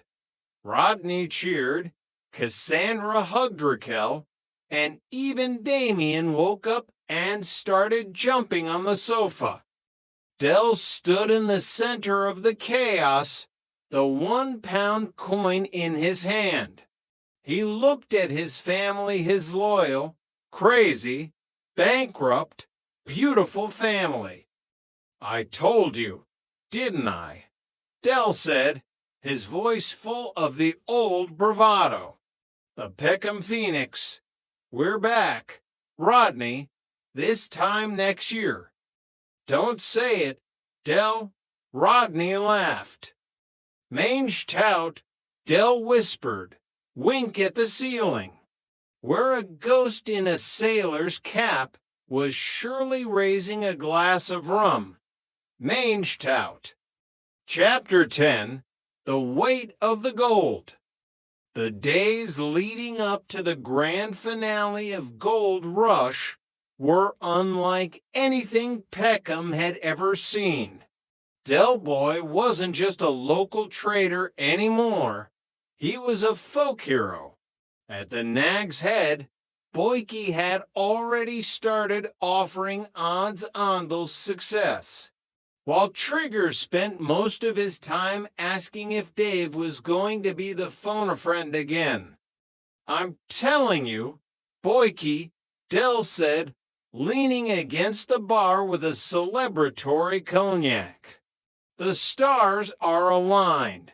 It's destiny.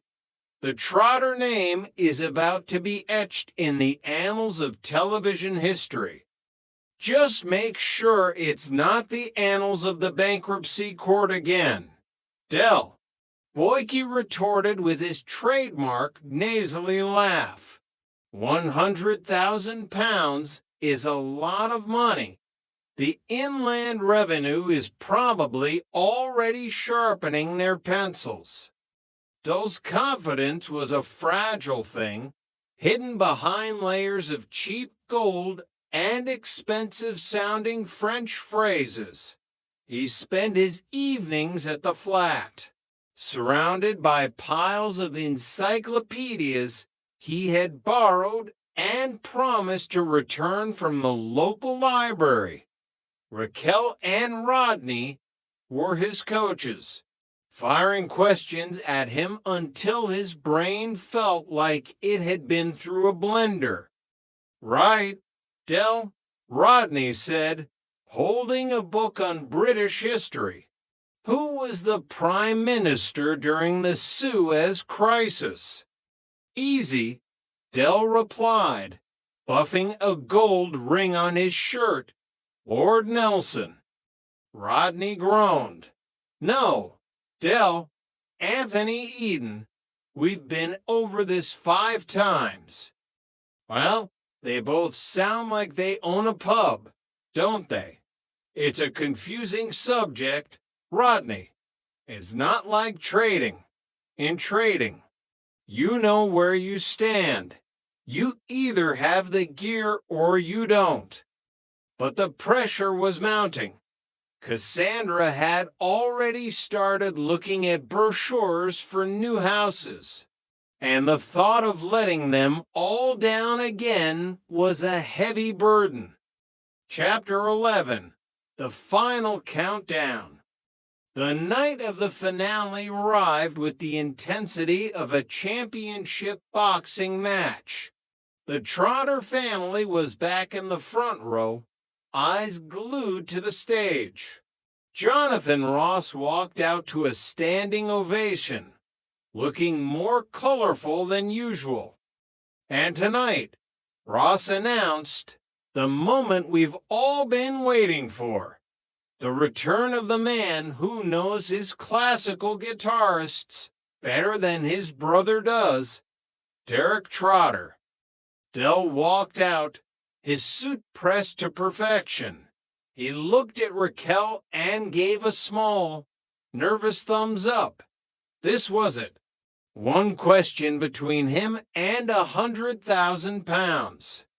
Now, Derek, Ross said, the tone becoming serious.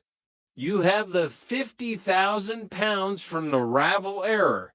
You can walk away now and pay off your debts. Or you can risk it all for the gold question.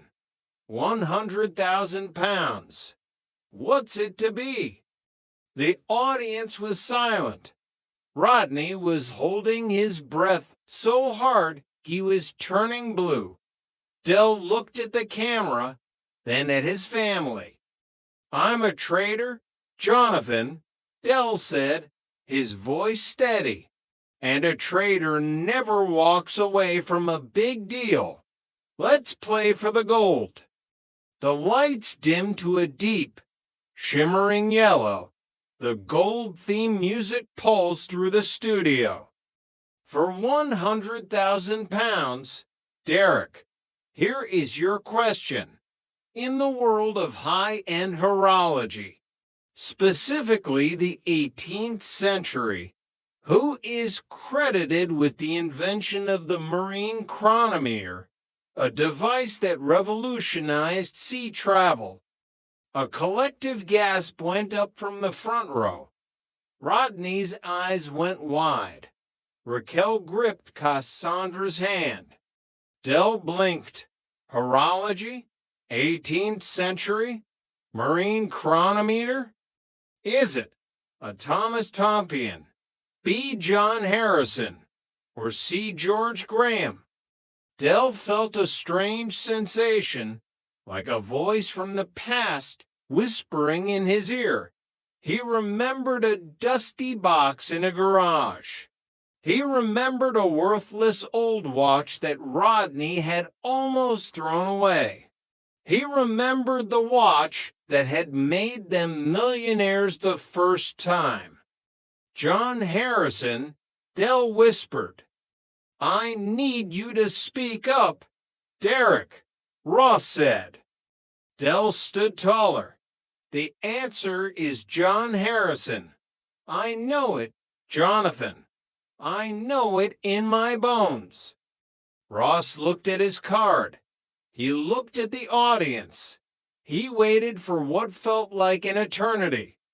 "Derek Trotter, you are a 100,000-pound winner."